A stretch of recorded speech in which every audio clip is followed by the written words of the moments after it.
सत श्री अकाल जी। दा खालस टीवी देखने वाले देश दुनिया के साडे सारे दर्शकों का बहुत बहुत स्वागत है। पंजाब दीयां खास खबरों के खास बुलेटिन दे नाल मैं हरशरण कौर। अज 5 अप्रैल है, दिन मंगलवार है। खबरों के इस खास बुलेटिन दे विच तुहानूं अज दीयां सारियां वड्डियां ताज़ा ते अहम खबरां दस दिंदे हां। सब तो पहला गल चंडीगढ़ के मुद्दे ते ही करांगे। इस मुद्दे ते अज हरियाणा विधान सभा का विशेष इजलास होवेगा। सब दी निगाह टिकी रहेगी कि हरियाणा विधान सभा दे विच की कुछ किया जा सकता है, कि पंजाब की तर्ज ते हरियाणा के वलों भी चंडीगढ़ नूं वापस लैण दी, चंडीगढ़ ते अपना हक जताउण दा मता पास किया जा सकता है। तो इसकी सारी जानकारी असीं तुहानूं दिंदे रहांगे। उधर पंजाब के 2 साबका कांग्रेस प्रधानां ने इस मुद्दे ते आपो अपने विचार रखे ने। जाखड़ ने कहा कि इस मुद्दे ते किते पंजाब ते हरियाणा का भाईचारा ना टुट जाए।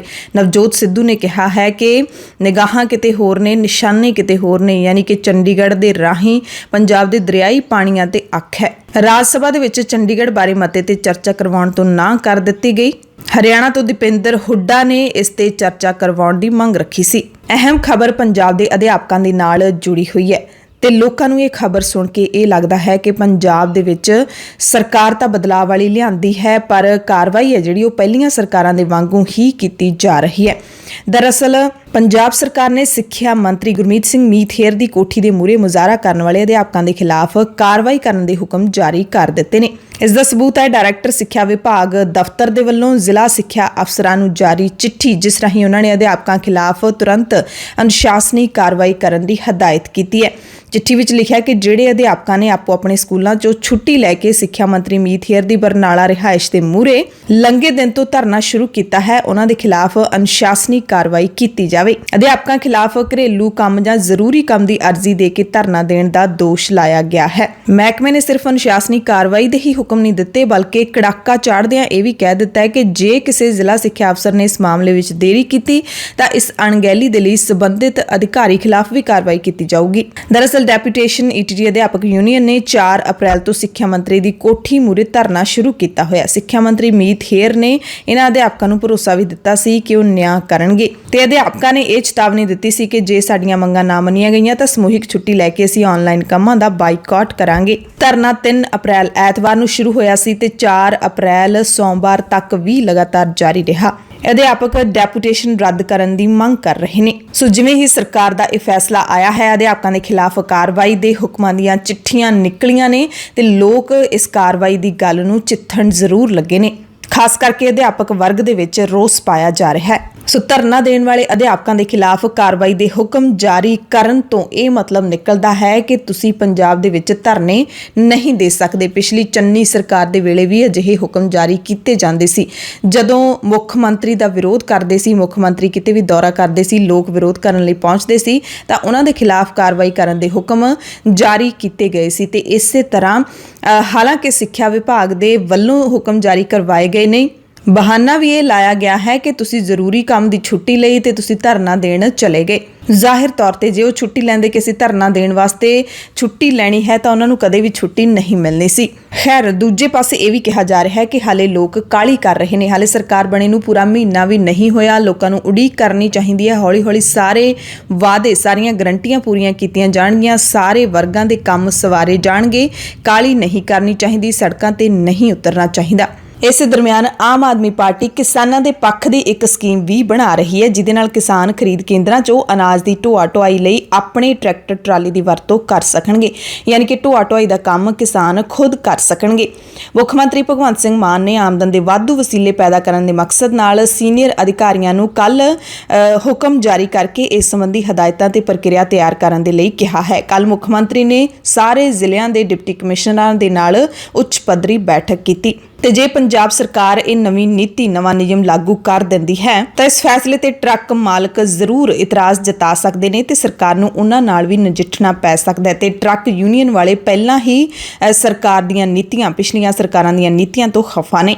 दरअसल वाढी तो बाद किसानां दे खेती वाले ट्रैक्टर विहले हो जाते हैं, जिन्हां नूं किसान अनाज की ढोआ ढुआई लई हुण जे वरत सकणगे तां किसानां दे लई ये बड़े फायदे वाली गल होवेगी। ਇਹਦੇ ਨਾਲ ਦੋ ਤਰ੍ਹਾਂ ਦੇ ਫਾਇਦੇ ਹੋਣਗੇ। ਇੱਕ ਪਾਸੇ ਤਾਂ ਜਿਹੜੇ ਢੋਆ ਢੁਆਈ ਕਰਨ ਦੇ ਇੱਛੁਕ ਕਿਸਾਨ ਹੋਣਗੇ ਉਹ ਆਪਣੀ ਫਸਲ ਦੀ ਵੇਚ ਵੱਟਤ ਤੋਂ ਬਾਅਦ ਖਰੀਦ ਕੇਂਦਰਾਂ ਤੋਂ ਗੋਦਾਮਾਂ ਤੱਕ, ਪਲਿੰਥਾਂ ਤੱਕ, ਚੌਲ ਮਿੱਲਾਂ ਤੱਕ ਅਨਾਜ ਦੀ ਢੋਆ ਢੁਆਈ ਲਈ ਆਪਣੇ ਖੇਤੀ ਵਾਲੇ ਟਰੈਕਟਰ ਨੇ ਜਿਹੜੇ ਉਹ ਵਰਤ ਸਕਣਗੇ, ਜਿਹਦੇ ਨਾਲ ਕਿਸਾਨਾਂ ਨੂੰ ਵਾਧੂ ਆਮਦਨ ਵੀ ਹੋਊਗੀ। ਦੂਜੇ ਪਾਸੇ ਇੱਕਦਮ ਫਸਲ ਦੇ ਮੰਡੀਆਂ ਵਿੱਚ ਆਉਣ ਨਾਲ ਚੁਕਾਈ ਦਾ ਕੰਮ ਵੀ ਤੇਜ਼ ਹੋ ਜਾਊਗਾ।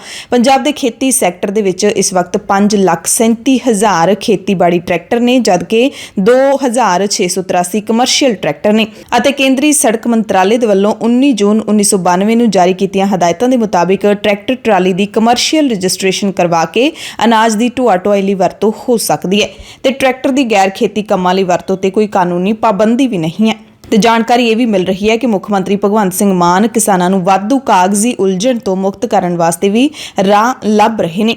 ਇਹਦੇ ਲਈ ਆਮ ਆਦਮੀ ਪਾਰਟੀ ਦੀ ਸਰਕਾਰ ਮੋਟਰ ਵਹੀਕਲ ਐਕਟ 1998 'ਚ ਸੋਧ ਕਰਕੇ ਇਕੱਲੇ ਖਰੀਦ ਸੀਜ਼ਨ ਦੇ ਵਿੱਚ ਅਨਾਜ ਦੀ ਢੋਆ ਢੁਆਈ ਲਈ ਟਰੈਕਟਰ ਵਰਤਣ ਦੀ ਖੁੱਲ੍ਹ ਦੇਣ ਦਾ ਰਾਹ ਕੱਢ ਰਹੀ ਹੈ, ਤਾਂ ਜੋ ਕਿਸਾਨਾਂ ਨੂੰ ਟਰੈਕਟਰ ਨੂੰ ਕਮਰਸ਼ੀਅਲ ਵਹੀਕਲ ਵਜੋਂ ਰਜਿਸਟ੍ਰੇਸ਼ਨ ਕਰਾਉਣ ਦੀ ਲੋੜ ਨਾ ਪਵੇ। ਯਾਨੀ ਕਿ ਇਸ ਲਿਖਤ ਪੜ੍ਹਤ ਦੀ ਉਲਝਣ ਵਿੱਚੋਂ ਆਮ ਆਦਮੀ ਪਾਰਟੀ ਦੀ ਸਰਕਾਰ ਕਿਸਾਨਾਂ ਨੂੰ ਕੱਢਣ ਦੇ ਲਈ ਰਾਹ ਲੱਭ ਰਹੀ ਹੈ। ਸੋ ਜੇ ਇਹ ਫੈਸਲਾ ਆਮ ਆਦਮੀ ਪਾਰਟੀ ਦੀ ਸਰਕਾਰ ਕਰਦੀ ਹੈ ਤਾਂ ਜ਼ਾਹਿਰ ਤੌਰ ਤੇ ਇਹ ਕਿਸਾਨਾਂ ਦੇ ਹੱਕ ਦਾ ਫੈਸਲਾ ਹੋਵੇਗਾ। ਐਤਵਾਰ ਤੜਕੇ ਅਮਰੀਕਾ ਦੇ ਵਿੱਚ ਸਿੱਖ ਬਜ਼ੁਰਗ ਨਿਰਮਲ ਸਿੰਘ ਤੇ ਕੀਤੇ ਗਏ ਹਮਲੇ ਦੀ ਸ਼੍ਰੋਮਣੀ ਗੁਰਦੁਆਰਾ ਪ੍ਰਬੰਧਕ ਕਮੇਟੀ ਨੇ ਨਿਖੇਧੀ ਕੀਤੀ ਹੈ। ਐਸਜੀਪੀਸੀ ਪ੍ਰਧਾਨ ਐਡਵੋਕੇਟ ਹਰਜਿੰਦਰ ਸਿੰਘ ਧਾਮੀ ਨੇ ਅਮਰੀਕਾ ਵਿੱਚ ਸਿੱਖਾਂ ਤੇ ਹੁੰਦੇ ਨਸਲੀ ਹਮਲਿਆਂ ਤੇ ਚਿੰਤਾ ਪ੍ਰਗਟਾਉਂਦਿਆਂ ਉੱਥੋਂ ਦੀਆਂ ਗੁਰਦੁਆਰਾ ਕਮੇਟੀਆਂ ਅਤੇ ਸਿੱਖ ਲੀਡਰਾਂ ਨੂੰ ਇਸ ਵਰਤਾਰੇ ਦੇ ਖਿਲਾਫ ਆਵਾਜ਼ ਬੁਲੰਦ ਕਰਨ ਦੇ ਲਈ ਕਿਹਾ। ਐਸਜੀਪੀਸੀ ਨੇ ਮੁਲਜ਼ਮਾਂ ਖਿਲਾਫ ਕਾਰਵਾਈ ਦੀ ਵੀ ਮੰਗ ਕੀਤੀ ਹੈ। ਉਹਨਾਂ ਕਿਹਾ ਕਿ ਮੁਲਜ਼ਮਾਂ ਨੂੰ ਸਜ਼ਾਵਾਂ ਦਿਵਾਉਣ ਦੇ ਲਈ ਅਮਰੀਕਾ ਦੀਆਂ ਸਿੱਖ ਸੰਸਥਾਵਾਂ ਨੂੰ ਅੱਗੇ ਆਉਣਾ ਚਾਹੀਦਾ ਹੈ। ਉਹਨਾਂ ਭਾਰਤ ਸਰਕਾਰ ਨੂੰ ਵੀ ਕਿਹਾ ਕਿ ਭਾਰਤ ਸਰਕਾਰ ਵਿਦੇਸ਼ਾਂ ਦੀਆਂ ਸਰਕਾਰਾਂ ਕੋਲ ਇਹ ਮਾਮਲਾ ਚੁੱਕੇ ਅਤੇ ਵਿਦੇਸ਼ਾਂ ਵਿੱਚ ਸਿੱਖਾਂ ਦੀ ਸੁਰੱਖਿਆ ਯਕੀਨੀ ਬਣਾਵੇ, ਕਿਉਂਕਿ ਵਿਦੇਸ਼ਾਂ ਵਿੱਚ ਵਸਦੇ ਖਾਸ ਕਰਕੇ ਅਮਰੀਕਾ ਦੇ ਵਿੱਚ ਵਸਦੇ ਸਿੱਖ ਭਾਈਚਾਰੇ ਦੇ ਵੱਲੋਂ ਉੱਥੋਂ ਦੀ ਆਰਥਿਕਤਾ ਦੇ ਵਿੱਚ ਅਹਿਮ ਯੋਗਦਾਨ ਪਾਇਆ ਜਾਂਦਾ ਹੈ। ਪੰਜਾਬ ਦੇ ਮੁੱਖ ਮੰਤਰੀ ਭਗਵੰਤ ਸਿੰਘ ਮਾਨ ਨੇ ਇੱਕ ਹੋਰ ਅਹਿਮ ਫੈਸਲਾ ਲੈਂਦਿਆਂ ਸਾਰੇ ਡਿਪਟੀ ਕਮਿਸ਼ਨਰਾਂ ਨੂੰ ਪਿੰਡਾਂ ਦੇ ਵਿੱਚ ਜਾ ਕੇ ਮਸਲੇ ਹੱਲ ਕਰਨ ਦੇ ਹੁਕਮ ਦਿੱਤੇ ਨੇ ਤੇ ਅਜਿਹਾ ਸ਼ਾਇਦ ਪਹਿਲੀ ਵਾਰੀ ਹੋਏਗਾ ਜਦੋਂ ਡੀਸੀ ਪਿੰਡਾਂ ਦੇ ਵਿੱਚ ਜਾ ਕੇ ਲੋਕਾਂ ਦੀ ਗੱਲ ਸੁਣਿਆ ਕਰਨਗੇ। ਨਹੀਂ ਤਾਂ ਜ਼ਿਆਦਾਤਰ ਇਹ ਹੁੰਦਾ ਕਿ ਪੰਜਾਬ ਦੇ ਸਾਰੇ ਪਿੰਡਾਂ ਦੇ ਲੋਕਾਂ ਨੂੰ ਪਤਾ ਹੀ ਨਹੀਂ ਹੁੰਦਾ ਕਿ ਉਹਨਾਂ ਦੇ ਜ਼ਿਲ੍ਹੇ ਦਾ ਡੀਸੀ ਕੌਣ ਹੈ। ਮੁੱਖ ਮੰਤਰੀ ਨੇ ਡਿਪਟੀ ਕਮਿਸ਼ਨਰਾਂ ਨੂੰ ਜ਼ਿਲ੍ਹਾ ਪ੍ਰਸ਼ਾਸਨ ਦੀਆਂ ਅੱਖਾਂ ਤੇ ਕੰਨ ਦੱਸਦਿਆਂ ਕਿਹਾ ਕਿ ਉਹ ਸਰਕਾਰ ਦਾ ਅਸਲ ਚਿਹਰਾ ਨੇ, ਜਿਨ੍ਹਾਂ ਦਾ ਆਮ ਲੋਕਾਂ ਦੇ ਨਾਲ ਸਿੱਧਾ ਵਾਹ ਪੈਂਦਾ ਹੈ ਤੇ ਪੈਣਾ ਚਾਹੀਦਾ ਹੈ। ਹਾਲਾਂਕਿ ਹਕੀਕਤ ਦੇ ਵਿੱਚ ਇਹ ਨਹੀਂ ਹੁੰਦਾ ਕਿ ਡੀਸੀ ਦਾ ਆਮ ਲੋਕਾਂ ਦੇ ਨਾਲ ਸਿੱਧਾ ਵਾਹ ਪੈਂਦਾ ਹੋਵੇ। ਆਮ ਇਨਸਾਨ ਨੂੰ ਡੀਸੀ ਤੱਕ ਪਹੁੰਚਣ ਦੇ ਲਈ ਕਈ ਦਿਨ, ਕਈ ਮਹੀਨੇ, ਕਈ ਸਾਲ ਵੀ ਲੱਗ ਜਾਂਦੇ ਰਹੇ ਨੇ। ਉਹਨਾਂ ਡੀਸੀਸ ਨੂੰ ਸਾਂਝ ਕੇਂਦਰਾਂ ਦੀ ਅਚਨਚੇਤੀ ਜਾਂਚ ਕਰਨ ਤੇ ਨਾਗਰਿਕ ਕੇਂਦਰਿਤ ਸੇਵਾਵਾਂ ਸੁਚਾਰੂ ਢੰਗ ਨਾਲ ਮੁਹੱਈਆ ਕਰਵਾਉਣ ਦੇ ਹੁਕਮ ਦਿੱਤੇ ਨੇ। ਮੁੱਖ ਮੰਤਰੀ ਨੇ ਸੂਬੇ 'ਚ ਕਣਕ ਦੇ ਖਰੀਦ ਪ੍ਰਬੰਧਾਂ ਦਾ ਜਾਇਜ਼ਾ ਲੈਂਦਿਆਂ ਡੀਜੀਪੀ ਨੂੰ ਗੁਆਂਢੀ ਸੂਬਿਆਂ ਤੋਂ ਕਣਕ ਦੀ ਗੈਰ ਕਾਨੂੰਨੀ ਢੰਗ ਨਾਲ ਹੁੰਦੀ ਢੋਆ ਢੁਆਈ ਰੋਕਣ ਲਈ 24 ਘੰਟੇ ਨਾਕੇ ਲਾਉਣ ਦੇ ਹੁਕਮ ਵੀ ਦੇ ਦਿੱਤੇ ਨੇ। ਉਹਨਾਂ ਕਿਹਾ ਕਿ ਕੁਝ ਬੇਈਮਾਨ ਵਪਾਰੀ ਕਣਕ ਨੂੰ ਸੂਬੇ ਭਰ ਦੀਆਂ ਮੰਡੀਆਂ ਵਿੱਚ ਘੱਟੋ-ਘੱਟ ਸਮਰਥਨ ਮੁੱਲ ਤੇ ਵੇਚਣ ਲਈ ਚੋਰੀ ਛਿਪੇ ਲਿਆਉਂਦੇ ਨੇ। ਡੀਜੀਪੀ ਨੂੰ ਭਗਵੰਤ ਮਾਨ ਨੇ ਕਿਹਾ ਕਿ ਉਹ ਸੀਜ਼ਨ ਦੇ ਅਖੀਰ ਤੱਕ ਇਹਨਾਂ ਨਾਕਿਆਂ ਤੇ 24 ਘੰਟੇ ਵੀਡੀਓਗ੍ਰਾਫੀ ਲਈ ਟੀਮਾਂ ਵੀ ਤਾਇਨਾਤ ਕਰਨ ਤਾਂ ਜੋ ਇਹ ਹੁਕਮ ਤੇ ਇਹ ਫੈਸਲਾ ਜਿਹੜਾ ਉਹ ਸਿਰਫ ਕਾਗਜ਼ਾਂ ਦੇ ਵਿੱਚ ਹੀ ਰੁਲ ਕੇ ਨਾ ਰਹਿ ਜਾਵੇ। ਹਕੀਕੀ ਤੌਰ ਤੇ ਇਹ 24 ਘੰਟੇ ਦੇ ਨਾਕੇ ਲੱਗਣੇ ਚਾਹੀਦੇ ਨੇ ਤਾਂ ਜੋ ਬਾਹਰਲੇ ਸੂਬਿਆਂ ਵਾਲੇ ਵਪਾਰੀ ਨੇ ਜਿਹੜੇ ਉਹ ਇੱਥੇ ਆ ਕੇ ਐਮਐਸਪੀ ਤੇ ਕਣਕ ਵੇਚ ਦੇਣ ਤੇ ਸਾਡੇ ਸੂਬੇ ਦੇ ਕਿਸਾਨਾਂ ਦੀ ਕਣਕ ਦੀ ਬੋਲੀ ਲੱਗੇ ਨਾ। ਡੀਜੀਪੀ ਵੀਕੇ ਭਾਵੜਾ ਨੇ ਵੀ ਕਿਹਾ ਕਿ ਗੈਰ ਕਾਨੂੰਨੀ ਢੰਗ ਨਾਲ ਹੋਣ ਵਾਲੀ ਕਣਕ ਦੀ ਢੋਆ ਢੁਆਈ ਰੋਕਣ ਦੇ ਲਈ ਹੁਣ 132 ਨਾਕੇ ਲਾਏ ਜਾ ਰਹੇ ਨੇ। ਇਹਨਾਂ ਵਿੱਚੋਂ 86 ਅੰਤਰਰਾਜੀ ਨਾਕੇ ਨੇ, ਜਦਕਿ 46 ਸੂਬੇ ਦੇ ਅੰਦਰ ਲਾਏ ਗਏ ਨੇ, ਜਿਨ੍ਹਾਂ ਤੇ ਕੁੱਲ 1150 ਪੁਲਿਸ ਮੁਲਾਜ਼ਮ ਤੈਨਾਤ ਕਰ ਦਿੱਤੇ ਗਏ ਨੇ। ਪੁਲਿਸ ਨਾਕਿਆਂ ਦੀ ਨਿਗਰਾਨੀ ਲਈ ਏਡੀਜੀਪੀ ਐਮਐਫ ਫਾਰੂਕੀ ਨੂੰ ਤੈਨਾਤ ਕੀਤਾ ਗਿਆ ਹੈ। ਸਾਰੇ ਜ਼ਿਲ੍ਹਿਆਂ ਦੇ ਵਿੱਚ ਐਸਪੀ ਤੇ ਡੀਐਸਪੀ ਰੈਂਕ ਦੇ ਸੀਨੀਅਰ ਪੁਲਿਸ ਅਧਿਕਾਰੀਆਂ ਨੂੰ ਵੀ ਇਸ ਕੰਮ ਦੇ ਵਿੱਚ ਲਾ ਦਿੱਤਾ ਗਿਆ। ਮੁੱਖ ਮੰਤਰੀ ਨੇ ਖੁਰਾਕ ਤੇ ਸਿਵਲ ਸਪਲਾਈ ਸਕੱਤਰ ਗੁਰਕੀਰਤ ਕਿਰਪਾਲ ਸਿੰਘ ਨੂੰ ਕਿਹਾ ਹੈ ਕਿ ਡਿਪਟੀ ਕਮਿਸ਼ਨਰਾਂ ਨੂੰ ਉਹ ਵਿਸਥਾਰਿਤ ਨਿਰਦੇਸ਼ ਜਾਰੀ ਕਰਨ ਕਿ ਉਹ ਵੱਖ-ਵੱਖ ਖਰੀਦ ਏਜੰਸੀਆਂ ਦੇ ਜ਼ਿਲ੍ਹਾ ਮੈਨੇਜਰਾਂ, ਖੁਰਾਕ ਤੇ ਸਿਵਲ ਸਪਲਾਈ ਦੇ ਅਧਿਕਾਰੀਆਂ ਤੇ ਕਿਸਾਨਾਂ ਦੇ ਸਥਾਨਕ ਨੁਮਾਇੰਦਿਆਂ ਨਾਲ ਸਲਾਹ ਮਸ਼ਵਰਾ ਕਰਕੇ ਆਪੋ ਆਪਣੇ ਜ਼ਿਲ੍ਹਿਆਂ ਦੀ ਖਰੀਦ ਪ੍ਰਗਤੀ ਤੇ ਨਜ਼ਰ ਰੱਖਣ ਲਈ ਨਿਯਮਿਤ ਤੌਰ ਤੇ ਮੰਡੀਆਂ ਦਾ ਦੌਰਾ ਕਰਦੇ ਰਹਿਣ।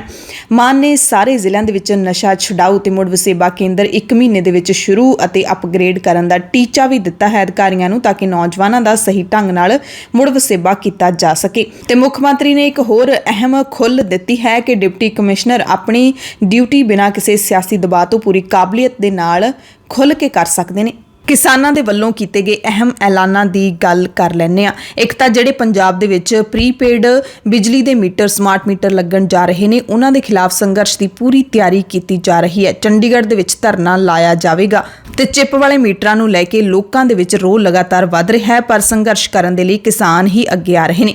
ਕ੍ਰਾਂਤੀਕਾਰੀ ਕਿਸਾਨ ਯੂਨੀਅਨ ਦੇ ਸੂਬਾ ਪ੍ਰਧਾਨ ਡਾਕਟਰ ਦਰਸ਼ਨਪਾਲ ਨੇ ਪਟਿਆਲਾ ਦੇ ਵਿੱਚ ਮੀਟਿੰਗ ਦੌਰਾਨ ਐਲਾਨ ਕੀਤਾ ਕਿ ਜੇ ਸਰਕਾਰ ਨੇ ਚਿੱਪ ਵਾਲੇ ਮੀਟਰ ਲਾਉਣ ਦਾ ਫੈਸਲਾ ਰੱਦ ਨਾ ਕੀਤਾ ਤਾਂ ਹਾੜੀ ਦੇ ਸੀਜ਼ਨ ਤੋਂ ਬਾਅਦ ਕਣਕ ਦਾ ਸਾਰਾ ਕੰਮ ਨਿਬੇੜਨ ਤੋਂ ਬਾਅਦ ਸੰਯੁਕਤ ਕਿਸਾਨ ਮੋਰਚੇ ਦੀਆਂ ਕਿਸਾਨ ਜਥੇਬੰਦੀਆਂ ਨਾਲ ਰਲ ਕੇ ਚੰਡੀਗੜ੍ਹ ਦੇ ਵਿੱਚ ਪੱਕਾ ਮੋਰਚਾ ਲਾਇਆ ਜਾਵੇਗਾ। ਉਹਨਾਂ ਇਹ ਵੀ ਦੱਸਿਆ ਕਿ ਅਸੀਂ ਪੰਜਾਬ ਸਰਕਾਰ ਨੂੰ ਕਿਸਾਨੀ ਦੇ ਨਾਲ ਸੰਬੰਧਿਤ ਮੁੱਦਿਆਂ ਸਮੇਤ ਪੰਜਾਬ ਦੇ ਵਿੱਚ ਪ੍ਰੀਪੇਡ ਸਮਾਰਟ ਮੀਟਰ ਲਾਉਣ ਦੇ ਬਾਰੇ ਚਿੱਠੀ ਭੇਜ ਰਹੇ ਹਾਂ। ਉਹਨਾਂ ਕਿਹਾ ਕਿ ਇੱਕ ਪਾਸੇ ਤਾਂ ਸਰਕਾਰ 300 ਯੂਨਿਟ ਬਿਜਲੀ ਮਾਫ ਕਰਨ ਤੇ ਸਸਤੀ ਬਿਜਲੀ ਦੇਣ ਦਾ ਐਲਾਨ ਕਰ ਰਹੀ ਹੈ, ਦੂਸਰੇ ਪਾਸੇ ਚਿੱਪ ਵਾਲੇ ਮੀਟਰ ਲਾ ਕੇ ਗਰੀਬਾਂ ਨੂੰ ਬਿਜਲੀ ਤੋਂ ਵਾਂਝਾ ਕਰਨ ਦੀ ਤਿਆਰੀ ਵੀ ਕਰ ਰਹੀ ਹੈ, ਕਿਉਂਕਿ ਪ੍ਰੀਪੇਡ ਮੀਟਰ ਰੀਚਾਰਜ ਕਰਵਾਉਣੇ ਹਰ ਕਿਸੇ ਦੇ ਵੱਸ ਨਹੀਂ ਹੋਵੇਗਾ ਤੇ ਇਸ ਤਰ੍ਹਾਂ ਬਹੁਤ ਸਾਰੇ ਜਿਹੜੇ ਲੋੜਵੰਦ ਲੋਕ ਨੇ, ਗਰੀਬ ਲੋਕ ਨੇ, ਉਹ ਬਿਜਲੀ ਦੀ ਸਹੂਲਤ ਤੋਂ ਵਾਂਝੇ ਹੀ ਰਹਿ ਜਾਣਗੇ। ਬਿਜਲੀ ਦਾ ਨਿੱਜੀਕਰਨ ਕੀਤਾ ਜਾ ਰਿਹਾ ਹੈ। ਨਿੱਜੀਕਰਨ ਦਾ ਮਤਲਬ ਹੈ ਪਹਿਲਾਂ ਪੈਸੇ ਫਿਰ ਬਿਜਲੀ, ਤੇ ਉਹ ਵੀ ਮਹਿੰਗੇ ਮੁੱਲ ਦੇਣ ਦੀ, ਤੇ ਅਸੀਂ ਇਸ ਬਿਜਲੀ ਦੀ ਨੀਤੀ ਦਾ ਵਿਰੋਧ ਕਰਾਂਗੇ।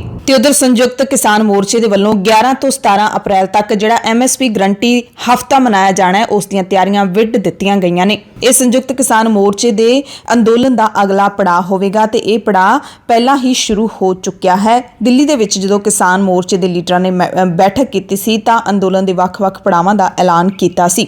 ਵਿਰੋਧ ਕੀਤਾ ਜਾ ਰਿਹਾ ਹੈ ਕਿ ਸਰਕਾਰ ਨੇ ਕਹਿ ਕੇ ਵੀ ਮੰਗਾਂ ਨਹੀਂ ਮੰਨੀਆਂ। ਸਰਕਾਰ ਦੇ ਖਿਲਾਫ ਵਾਅਦਾ ਖਿਲਾਫੀ ਦਾ ਇਲਜ਼ਾਮ ਲਾਉਂਦੇ ਹੋਏ ਕਿਸਾਨਾਂ ਦੇ ਵੱਲੋਂ ਇਹ ਰੋਸ ਮੁਜ਼ਾਹਰੇ ਹੁਣ ਕੀਤੇ ਜਾ ਰਹੇ ਨੇ। ਤੇ 11 ਤੋਂ 17 ਅਪ੍ਰੈਲ ਤੱਕ ਦਾ ਜਿਹੜਾ ਇਹ MSP ਕਾਨੂੰਨੀ ਗਰੰਟੀ ਹਫ਼ਤਾ ਹੈ, ਇਸ ਰਾਹੀਂ ਦੇਸ਼ ਵਿਆਪੀ ਮੁਹਿੰਮ ਚਲਾਈ ਜਾਏਗੀ। ਇਸ ਹਫ਼ਤੇ ਦੌਰਾਨ ਸੰਯੁਕਤ ਕਿਸਾਨ ਮੋਰਚੇ ਦੇ ਨਾਲ ਜੁੜੀਆਂ ਸਾਰੀਆਂ ਜਥੇਬੰਦੀਆਂ ਧਰਨੇ, ਪ੍ਰਦਰਸ਼ਨ, ਸੈਮੀਨਾਰ, ਸਵਾਮੀਨਾਥਨ ਕਮਿਸ਼ਨ ਵੱਲੋਂ ਨਿਰਧਾਰਿਤ MSP ਦੀ ਕਾਨੂੰਨੀ ਗਰੰਟੀ ਦੀ ਮੰਗ ਲਈ ਹੋਰ ਤਰੀਕਿਆਂ ਦੇ ਨਾਲ ਰੋਸ ਮੁਜ਼ਾਹਰੇ ਕਰਨਗੀਆਂ। ਇਸ ਹਫ਼ਤੇ ਦੇ ਦਰਮਿਆਨ ਲਖੀਮਪੁਰ ਖੀਰੀ ਕਤਲकांड ਦੇ ਦੋਸ਼ੀਆਂ ਨੂੰ ਸਜ਼ਾਵਾਂ ਦੇਣ ਦੀ ਮੰਗ ਵੀ ਦੁਹਰਾਈ ਜਾਵੇਗੀ। ਕਿਸਾਨਾਂ ਨੇ ਕਿਹਾ ਕਿ 9 ਦਸੰਬਰ ਨੂੰ ਭਾਰਤ ਸਰਕਾਰ ਨੇ ਲਿਖਤੀ ਭਰੋਸਾ ਦਿੱਤਾ ਸੀ ਮੰਗਾਂ ਮੰਨਣ ਦਾ, ਪਰ 3 ਮਹੀਨੇ ਬੀਤਣ ਤੇ ਵੀ ਸਰਕਾਰ ਨੇ ਆਪਣੇ ਵਾਅਦੇ ਪੂਰੇ ਨਹੀਂ ਕੀਤੇ ਤੇ ਹਰਿਆਣੇ ਨੂੰ ਛੱਡ ਕੇ ਬਾਕੀ ਸੂਬਿਆਂ ਦੇ ਵਿੱਚ ਕਿਸਾਨਾਂ ਖਿਲਾਫ ਅੰਦੋਲਨ ਦੌਰਾਨ ਦਰਜ ਕੀਤੇ ਪਰਚੇ ਰੱਦ ਨਹੀਂ ਕੀਤੇ ਗਏ। ਉਧਰ ਬਠਿੰਡਾ ਦੇ ਵਿੱਚ ਜਿਹੜਾ ਕਿਸਾਨ ਮੇਲਾ ਲੱਗਿਆ ਹੋਇਆ, ਉਸ ਦੇ ਵਿੱਚ ਲਗਾਤਾਰ ਕਿਸਾਨ ਪਹੁੰਚ ਰਹੇ ਨੇ ਤੇ ਆਮ ਆਦਮੀ ਪਾਰਟੀ ਦੀ ਸਰਕਾਰ ਦਾਅਵਾ ਕਰ ਰਹੀ ਹੈ ਕਿ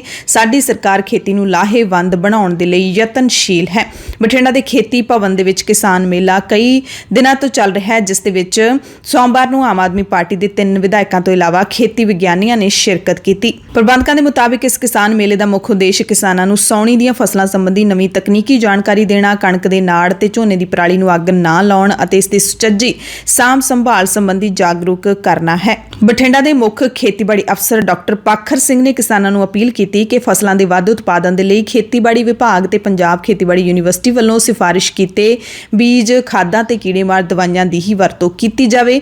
ਕੰਪਨੀਆਂ ਦੇ ਪਿੱਛੇ ਲੱਗ ਕੇ ਜਿਹੜੇ ਘਟੀਆ ਬੀਜ ਨੇ ਉਹ ਨਾ ਵਰਤੇ ਜਾਣ। ਪਿਛਲੇ ਦਿਨੀ ਲੰਬੀ ਦੇ ਵਿੱਚ ਕਿਸਾਨਾਂ ਤੇ ਹੋਈ ਲਾਠੀਚਾਰਜ ਦੇ ਖਿਲਾਫ ਸ੍ਰੀ ਮੁਕਤਸਰ ਸਾਹਿਬ ਦੇ DC ਦਫ਼ਤਰ ਦੇ ਬਾਹਰ ਜਿਹੜਾ ਕਿਸਾਨਾਂ ਦਾ ਧਰਨਾ ਚੱਲ ਰਿਹਾ ਹੈ, ਉਹ ਲਗਾਤਾਰ ਚੱਲ ਹੀ ਰਿਹਾ ਹੈ ਤੇ ਇਹ ਮਸਲਾ ਹਾਲੇ ਸੁਲਝਿਆ ਨਹੀਂ। ਤੇ ਹੁਣ ਪ੍ਰਸ਼ਾਸਨ ਨੇ 2015 ਦੇ ਵਿੱਚ ਬਿਜਲੀ ਮੀਟਰ ਬਾਹਰ ਕੱਢਣ ਮੌਕੇ ਕਿਸਾਨਾਂ, ਮਜ਼ਦੂਰਾਂ ਤੇ ਦਰਜ ਕੀਤੇ ਪਰਚਿਆਂ ਦੇ ਸੰਮਨ ਜਾਰੀ ਕਰ ਦਿੱਤੇ ਨੇ। 7 ਸਾਲਾਂ ਬਾਅਦ ਇਹ ਕਾਰਵਾਈ ਅਜਿਹੇ ਮੌਕੇ ਕੀਤੀ ਗਈ ਹੈ ਜਿਸ ਨੂੰ ਭੜਕਾਊ ਕਾਰਵਾਈ ਦੱਸਿਆ ਜਾ ਰਿਹਾ ਹੈ, ਜਿਸ ਨਾਲ ਕਿਸਾਨਾਂ ਅੰਦਰ ਰੋਹ ਹੋਰ ਵੱਧ ਗਿਆ। ਕਿਸਾਨਾਂ ਨੇ ਕਿਹਾ ਕਿ ਪ੍ਰਸ਼ਾਸਨ ਦੋਗਲੀ ਨੀਤੀ ਅਪਣਾ ਰਿਹਾ ਹੈ। ਉਹਨਾਂ ਕਿਹਾ ਕਿ ਲਾਠੀਚਾਰਜ ਵੇਲੇ ਵੀ DC ਗੁਰਪ੍ਰੀਤ ਸਿੰਘ ਸੂਦਨ ਇੱਕ ਪਾਸੇ ਤਾਂ ਕਿਸਾਨ ਆਗੂਆਂ ਨਾਲ ਸਮਝੌਤੇ ਦੀ ਗੱਲ ਕਰ ਰਹੇ ਸੀ, ਦੂਸਰੇ ਪਾਸੇ ਪੁਲਿਸ ਲਾਠੀਚਾਰਜ ਕਰ ਰਹੀ ਸੀ। ਤੇ ਹੁਣ ਜਦੋਂ ਕਿਸਾਨਾਂ ਦਾ ਧਰਨਾ 6ਵੇਂ ਦਿਨ ਵਿੱਚ ਪਹੁੰਚ ਗਿਆ ਤਾਂ ਇੱਕ ਪਾਸੇ DC ਦਾ ਤਬਾਦਲਾ ਕਰ ਰਹੀ ਹੈ ਸਰਕਾਰ, ਦੂਜੇ ਪਾਸੇ ਕਿਸਾਨਾਂ ਦੀਆਂ ਮੰਗਾਂ ਪੂਰੀਆਂ ਕਰਨ ਦੀ ਥਾਂ ਪੁਰਾਣੇ ਕੇਸ ਖੋਲ੍ਹ ਕੇ ਕਿਸਾਨਾਂ ਨੂੰ ਦਬਾਉਣ ਦੀ ਕੋਸ਼ਿਸ਼ ਕੀਤੀ ਜਾ ਰਹੀ ਹੈ, ਜਿਸ ਨੂੰ ਕਿਸਾਨ ਕਿਸੇ ਵੀ ਕੀਮਤ ਤੇ ਬਰਦਾਸ਼ਤ ਨਹੀਂ ਕਰਨਗੇ। ਕਿਸਾਨਾਂ ਨੇ ਮੰਗਾਂ ਪੂਰੀਆਂ ਹੋਣ ਤੱਕ ਆਪਣਾ ਧਰਨਾ ਜਾਰੀ ਰੱਖਣ ਦਾ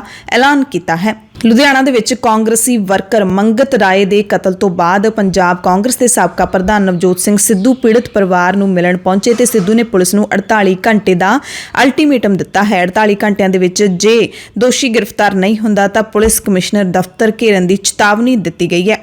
48 ਘੰਟੇ ਮੰਗਲਵਾਰ ਦੀ ਰਾਤ ਤੱਕ ਖਤਮ ਹੋ ਜਾਣਗੇ ਤੇ ਫਿਰ ਬੁੱਧਵਾਰ ਨੂੰ ਪੁਲਿਸ ਕਮਿਸ਼ਨਰ ਦੇ ਦਫ਼ਤਰ ਦਾ ਘਿਰਾਓ ਕੀਤਾ ਜਾਏਗਾ। ਸਿੱਧੂ ਨੇ ਕਿਹਾ ਕਿ ਪੰਜਾਬ 'ਚ ਦਹਿਸ਼ਤ ਦਾ ਮਾਹੌਲ ਹੈ, ਕਾਨੂੰਨ ਵਿਵਸਥਾ ਦੇ ਹਾਲਾਤ ਖਰਾਬ ਹੋ ਚੁੱਕੇ ਨੇ। 15 ਦਿਨਾਂ ਦੇ ਅੰਦਰ ਹੀ ਪੰਜਾਬ 'ਚ ਕਈ ਵਾਰਦਾਤਾਂ ਵਾਪਰ ਚੁੱਕੀਆਂ ਨੇ। ਹਾਲਾਂਕਿ ਉਹਨਾਂ ਨੇ ਪੰਜਾਬ ਦੇ ਮੁੱਖ ਮੰਤਰੀ ਭਗਵੰਤ ਸਿੰਘ ਮਾਨ ਦਾ ਨਾਮ ਤਾਂ ਨਹੀਂ ਲਿਆ, ਪਰ ਕਿਹਾ ਕਿ ਜੇ ਸੂਤ ਕੱਤਣਾ ਹੈ ਤਾਂ ਕੱਤਦੇ ਰਹੋ, ਪਰ ਪੰਜਾਬ ਦੀ ਕਾਨੂੰਨ ਵਿਵਸਥਾ ਤਾਂ ਠੀਕ ਕਰੋ।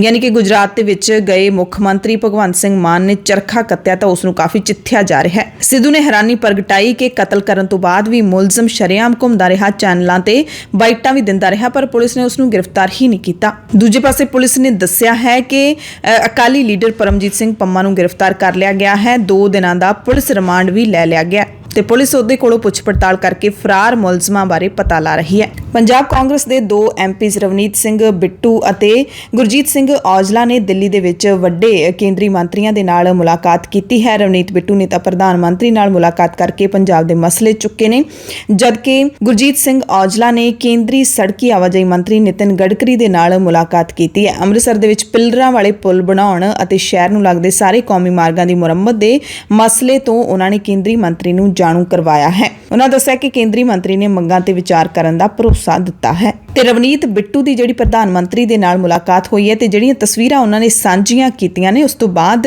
ਸਿਆਸੀ ਹਲਕੇ ਇਸ ਮੁਲਾਕਾਤ ਨੂੰ ਟੇਢੀ ਅੱਖ ਨਾਲ ਵੀ ਵੇਖ ਰਹੇ ਨੇ, ਕਿਉਂਕਿ ਰਵਨੀਤ ਬਿੱਟੂ ਨੇ ਟਵੀਟ ਕਰਕੇ ਇਸ ਮੁਲਾਕਾਤ ਦੀ ਜਾਣਕਾਰੀ ਤਾਂ ਦਿੱਤੀ ਹੈ, ਨਾਲ ਹੀ ਇਹ ਵੀ ਕਿਹਾ ਕਿ ਪੰਜਾਬ ਦੇ ਮਸਲੇ ਚੁੱਕੇ ਗਏ ਨੇ, ਪਰ ਇਹਨਾਂ ਮਸਲਿਆਂ ਦਾ ਵਿਸਥਾਰ ਨਹੀਂ ਦੱਸਿਆ ਗਿਆ। ਪਿਛਲੇ ਦਿਨੀ ਐਮਪੀ ਮਹਾਰਾਣੀ ਪਰਨੀਤ ਕੌਰ ਵੀ ਕੇਂਦਰੀ ਵਜ਼ੀਰਾਂ ਨੂੰ ਮਿਲ ਚੁੱਕੇ ਨੇ। ਦਰਅਸਲ ਹੁਣ ਲੋਕ ਸਭਾ ਚੋਣਾਂ ਆਉਣਗੀਆਂ ਇਸ ਤੋਂ ਬਾਅਦ, ਜਿਸ ਕਰਕੇ ਪੰਜਾਬ ਦੇ ਸੰਸਦ ਮੈਂਬਰ ਆਪਣੀਆਂ ਸਰਗਰਮੀਆਂ ਵਧਾ ਰਹੇ ਨੇ, ਮੰਨਿਆ ਜਾ ਰਿਹਾ ਹੈ।